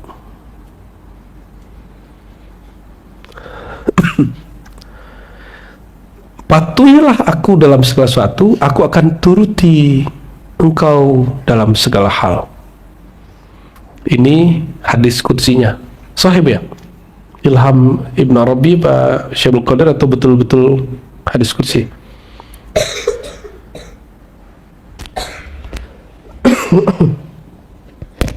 Ayat-yani fil bidayah bil i'rad.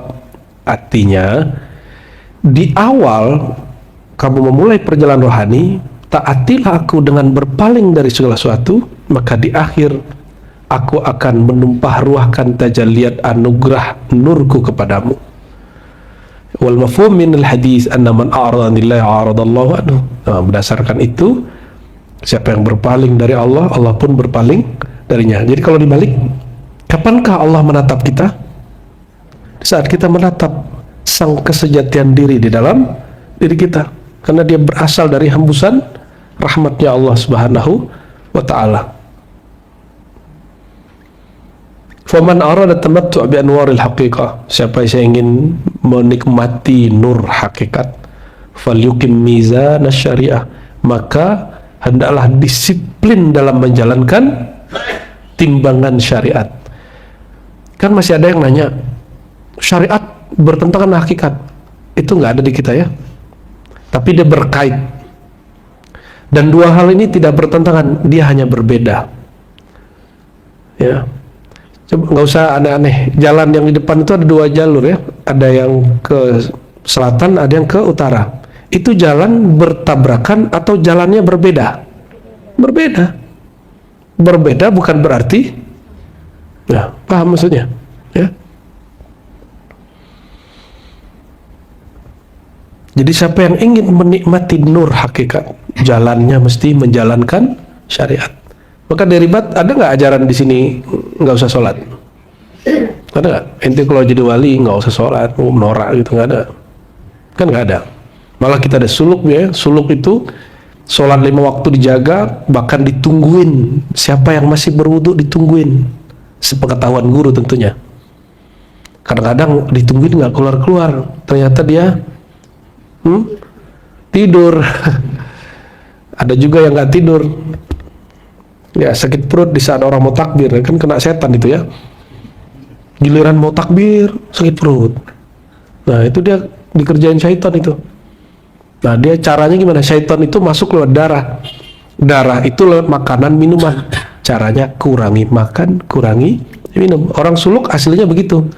Cuma di suluk kita kan sudah fun ya. Makannya sudah enak. Dawami bisuluk nambah beratnya.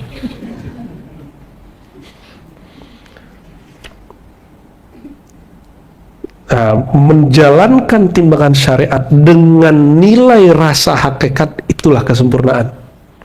Jangan cuma sok-sokan membela syariat, kayaknya orang hakikat tuh nggak mau syariat, nggak begitu. Syariat itu sempurnanya kalau berhakikat. Syariat itu kan cuma sah batal, rukun syarat. Rasa nyembah Allah adanya di mana? Di hakikat. Maka ini saling menyempurnakan, bukan saling bertentangan.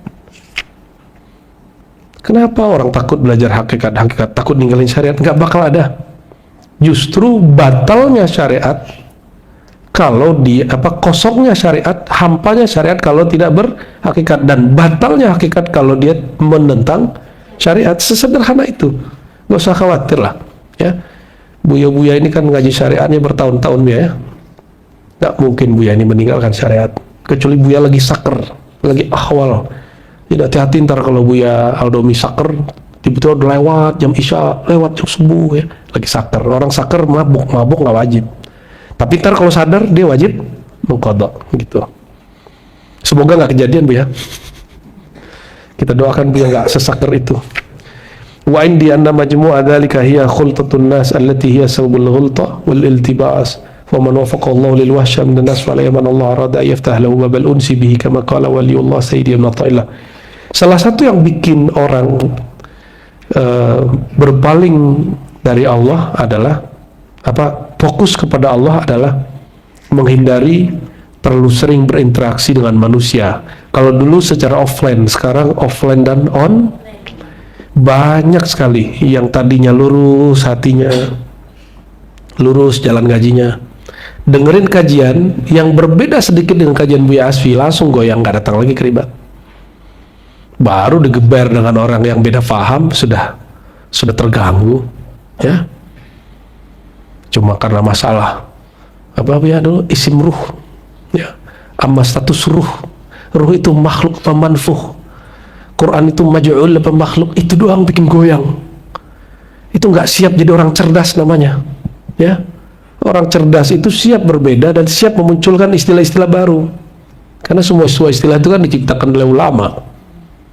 Istinbat mereka, galian mereka terhadap teks-teks suci, dan itu tidak suci. Yang suci teksnya, Qurannya suci, pemahaman mereka belum tentu suci. Dalam kalimat Ibnu Athaillah ada satu hikmah, mata auhashaka min khalqihi fa'alam annahu arada yaftah laka babal uns. Kalau kamu sudah mulai nggak nyaman ketemu banyak orang, bukan karena kamu merasa orang itu akan merusakmu. Nah ini artinya, jangan sampai gue nggak boleh ketemu dia, kalau ketemu dia terkacau. Berarti kita menuduh jahatnya kita asbab rusaknya orang itu. Orang begini psikopat, tapi batini. Jadi psikopat batiniah ini ada potensinya di setiap orang. Saya dengar ada yang hijrah Bu ya, musisi, bagus hijrah, kita udah seneng nih. Terus terjadi satu di podcast, apa kata dia, saya nggak mau lagi jumpa orang-orang sebelumnya, atau saya nggak mau dengerin musik. Kenapa? Itu bisa memantik sifat jahat dalam diriku, kira-kira begitu. Oh, berarti dia selama ini menuduh kejahatan dirinya asbab orang lain. Itu bahaya itu tuduhan yang berat itu ya. Emang nih kalau ini saya taruh di bar, antum jadi jahat nggak? Jadi jahat nggak? Cip-cip nih. Aneh taruh nih depan jalan nih SCBD, ngeliatin tiap hari orang buka aurat lewat, itu matanya terganggu nggak? Atau jangan ente yang bikin mereka terganggu? Nah, kalau ahlullah fil bidayah, dia tidak mau bergabung dengan orang bukan karena nuduh orang akan mempengaruhi dirinya, tapi dia berpikir, aku khawatir keberadaanku menambah keburukan. Menuduh diri. Udah begitu belum? Belum, berarti merasa sok suci. Ya. Kalau di masjid Memang kalau di Ka'bah jadi orang suci. Belum lihat ada monster di Ka'bah. Ngeri kita. Ngeri bu ya. Allahumma sholli ala sayyidina Muhammad. Badannya di tanah suci, batinnya bukan manusia. Jadi walaupun berhala itu sudah dibongkar semua oleh Rasulullah, 360 lebih berhala, sekarang berhalanya sudah lain. Ya, sudah lain hari ini. Ya, coba aja lihat. Ya, orang lagi tawaf, sempat posting. Kalau mau rekam aja, tapi nggak usah postingnya nanti. Ini posting langsung. Masya Allah, lagi tawaf ya Allah. Gitu ya, mengerikan. Belum lagi nanti yang otaknya fulus. Dia bawa jamaah nih ya, tapi dalam pikiran ini jamaah ngasih tips nggak ya? Gitu. Belum lagi nanti yang calo-calo mencium hajar aswad. Coba lihat orang tuh berebut mencium hajar aswad. Itu kenapa? Orang pun beragama hari ini pakai nafsu, sehingga mencium hajar aswadnya pakai nafsu. Sikut kiri, sikut kanan, pakai calo. Kalau nggak pakai calo, dia sikut-sikutan.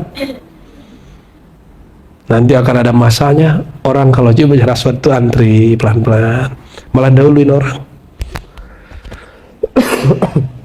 Nggak tahu kedapatan nggak bu masa itu nanti ya. Semoga ya.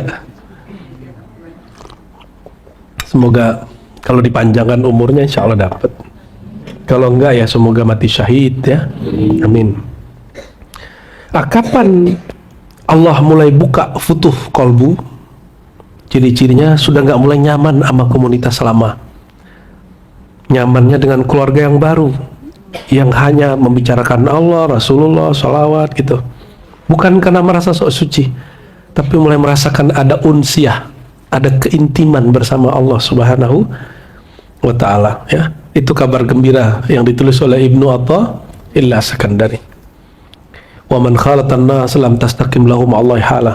Karena kalau masih juga bersama orang ya, dia tidak akan muncul keistiqomahannya, masih terbawa-bawa. Walan tasif lahu al-muamalah lima yansha' anil khaltah min al-mudarat wal mudahanat. Karena masih kesana kesini, masih sibuk. Kecuali nanti sudah usul, kesadaran bertuhannya sudah permanen. Mau makan, mau minum, mau diam, mau tidur, mau ke kiri, mau ke kanan, mau traveling, mau di rumah aja, kolbunya tetap istiqomah kepada Allah. Termasuk nih nanti Dawami dan teman-teman nih, Taufik dan semua teman-teman ini yang masih mahasiswa, matengin sekarang ilmu makrifatullahnya, biar nanti kalau ente jadi dai, diundang ke sana, ke sini, kemanapun, nggak perlu lagi kemudian khawatir dengan berubahnya niat dari menyebarkan dakwah supaya orang datang ke Allah menjadi menyebarkan dakwah atas nama dolar, rupiah, dan real. Ya, kalau amplopnya dikit ditandain, nggak usah terima lagi. Nanti begitu. Tapi kalau emang niatnya hanya nyebar ma'rifatullah, bagi dia sama aja. Insya Allah ya. Jadi nggak mengganggu di hatinya. Paling mengganggu dompetnya. Ya. Al-Faqir As-Sadiq huwa Samiri Bani Israel ya. Abadan yaqulu la masas wa la yarkun lan nas wa amma idza kana al-farqat kasba shabab al-khalta wa awqa fiha mukhalibuhu wa yatma fi dukhul ila Allah ila hadratillah fama ashadda bu'dahu ma aswa haluhu. Alam yasma' qawlahu sallallahu alaihi wasallam la yuflih al-mar'u hatta yuflih jalisahu. Hatta yufliha jalisuhu ya. Al-mar'u ala dinihi khalilihi.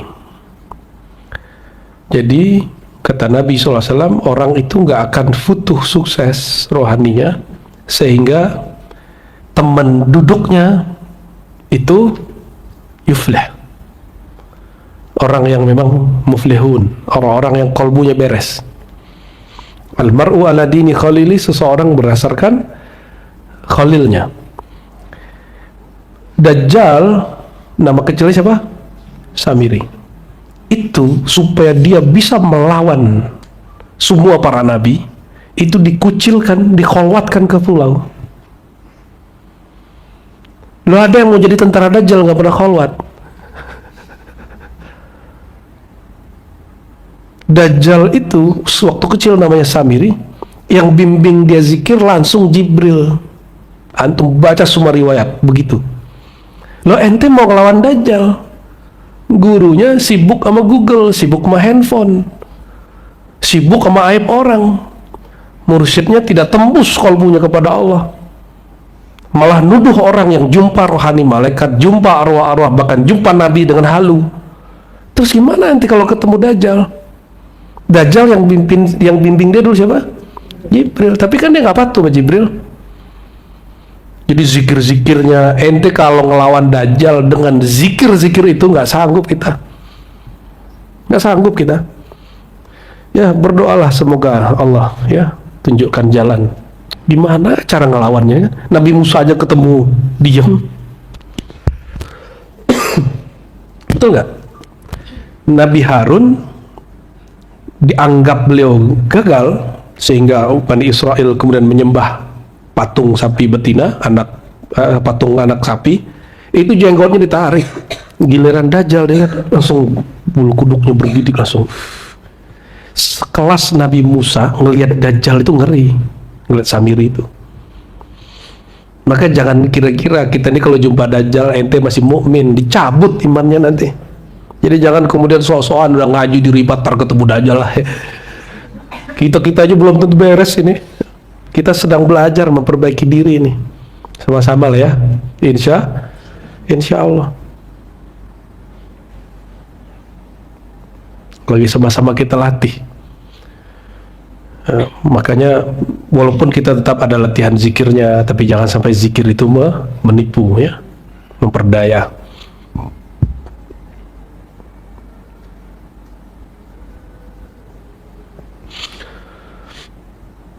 Kaifa yatma' fi sawnil anfas man lam yatawaqqa suhbatan nas.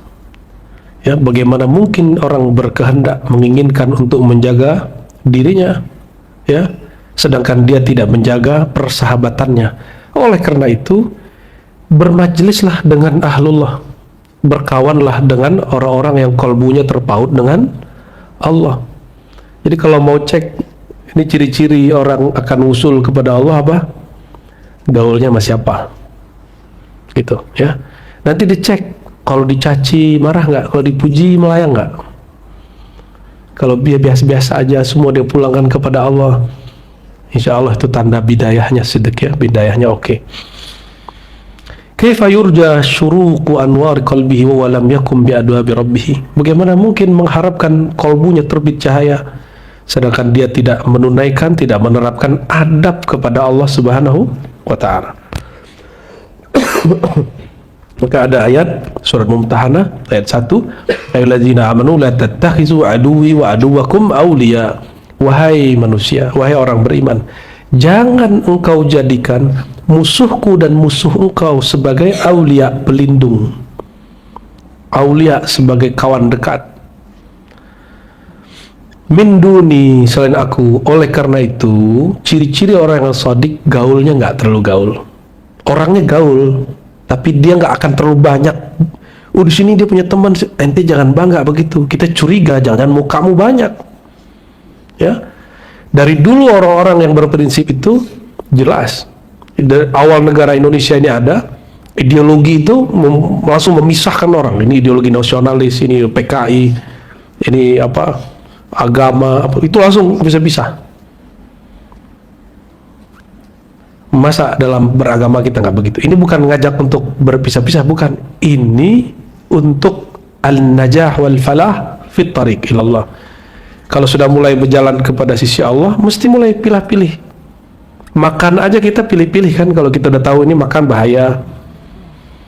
Nah, kira-kira begitu. Makanannya bagus, tapi di badan kita nggak bagus. Coba daging kambing yang ada gaji-gajinya, oke nggak? Enak nggak? Ya, dia jahat nggak? Enggak, dia nggak jahat. Cuma tubuh kita dulu sudah teledor makannya kebanyakan, nggak jaga kolesterol, maka sekarang kita nggak makan itu. Bukan salah sih, salah kita yang makannya kebanyakan. Hanya orang yang sombong dan bodoh yang mengatakan bahwa karena salah daging ini nih, aku begini sekarang gitu. Dia yang makan, dagingnya disalahin. Dagingnya nggak pernah boleh menjawab.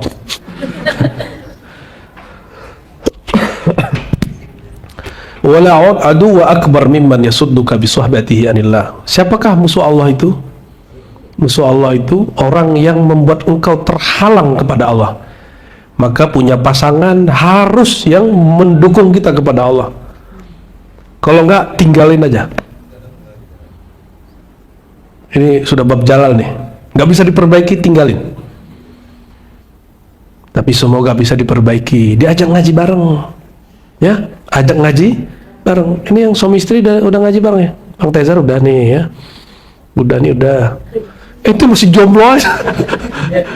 Kohar nih sudah nih, dah. Buya Mursal sudah. Ini rata-rata sudah. Istri sudah, harus sudah. Apa? Sudah. Minimal nggak bisa offline online lah. Nggak mesti ngaji sama kita. Yang penting dia ngaji ma'rifatullah sama siapa aja. Kan di luar kita juga banyak orang yang mengerti bab ini. Katanya gitu ya. Silakan, nggak masalah. Yang penting dia punya aktivitas ngaji. Ya pengajiannya bikin dia tambah sayang sama makhluk Allah. Ini abis ngaji di mana ente langsung ngeremehin ustadz lain. Kayak lebih alim dari ustadz fulan. Jangan gitu ya.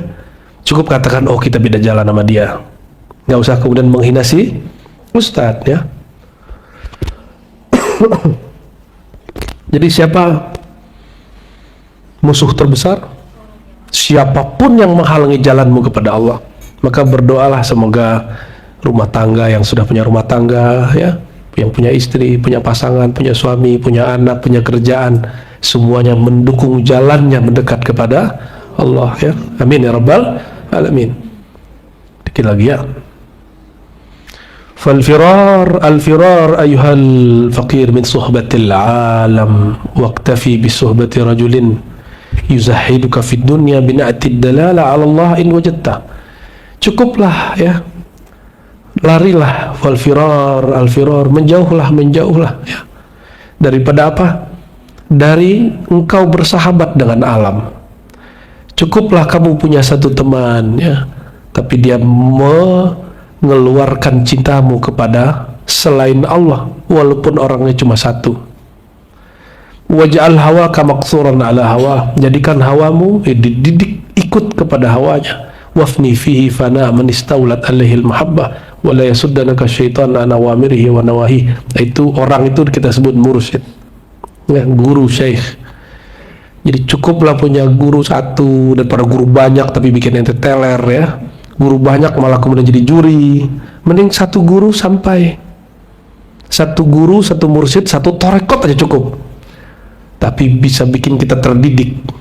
Banyak belajar torekot, dalamnya intinya ternyata pengen jadi mursyid. Lama-lama jadi bul.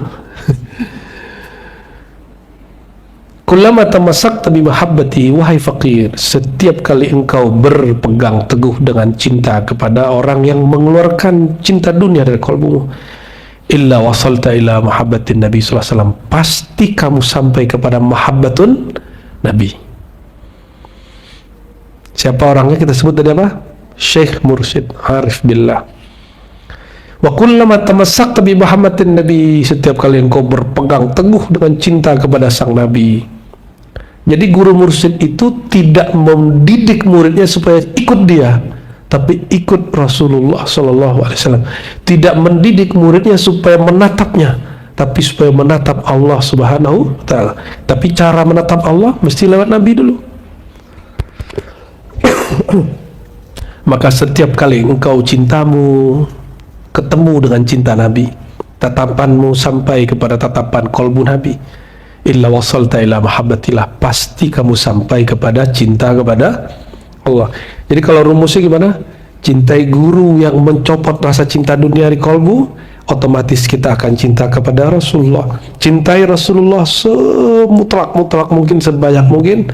Nanti dibaliknya tak ada tabir nur, langsung cinta kepada Allah Subhanahu wa taala. Itulah makna patuhilah aku ya, momen ata'ani atau Allah. Siapa yang mematuhiku berarti dia patuh kepada Allah ya.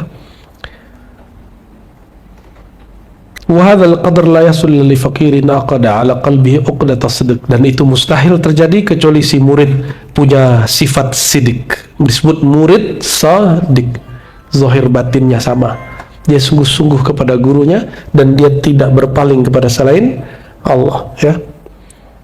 Wa akkadaha bi uqdatil azmi, dan dia kuatkan dengan ikatan azam. Fa kharaja min baiti nafsihi, maka dia keluar dari sisi egonya, hajiran lima siwallah, ya, dengan dia menjauhkan diri dari selain Allah, minal ahbab wal aulad wal azwaj, ya, sehingga dia berkeluarga, berkawan, tidak mengganggu rahasia dia bertuhan, ya.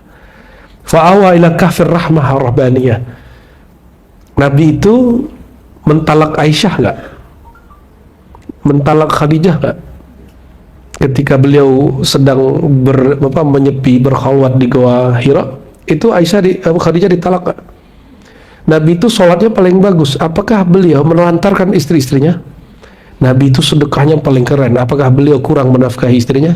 Tidak. Itu maksudnya, ya.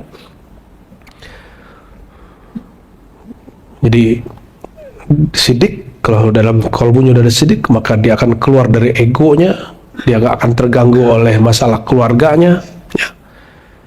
Fa'awa ila kahfir rahmatir rabbaniyah, maka dia akan berangkat kepada, ini bahasa majazi, ya, wilayah rahmah rabbaniyah, kalau di sini goa, ya. Fa'ammadahu Allah bi anwaril qurbah wal istifaiyah, maka Allah akan memanjangkan baginya nur kurbah, nur kedekatan, wastifaiyah, dan penyucian.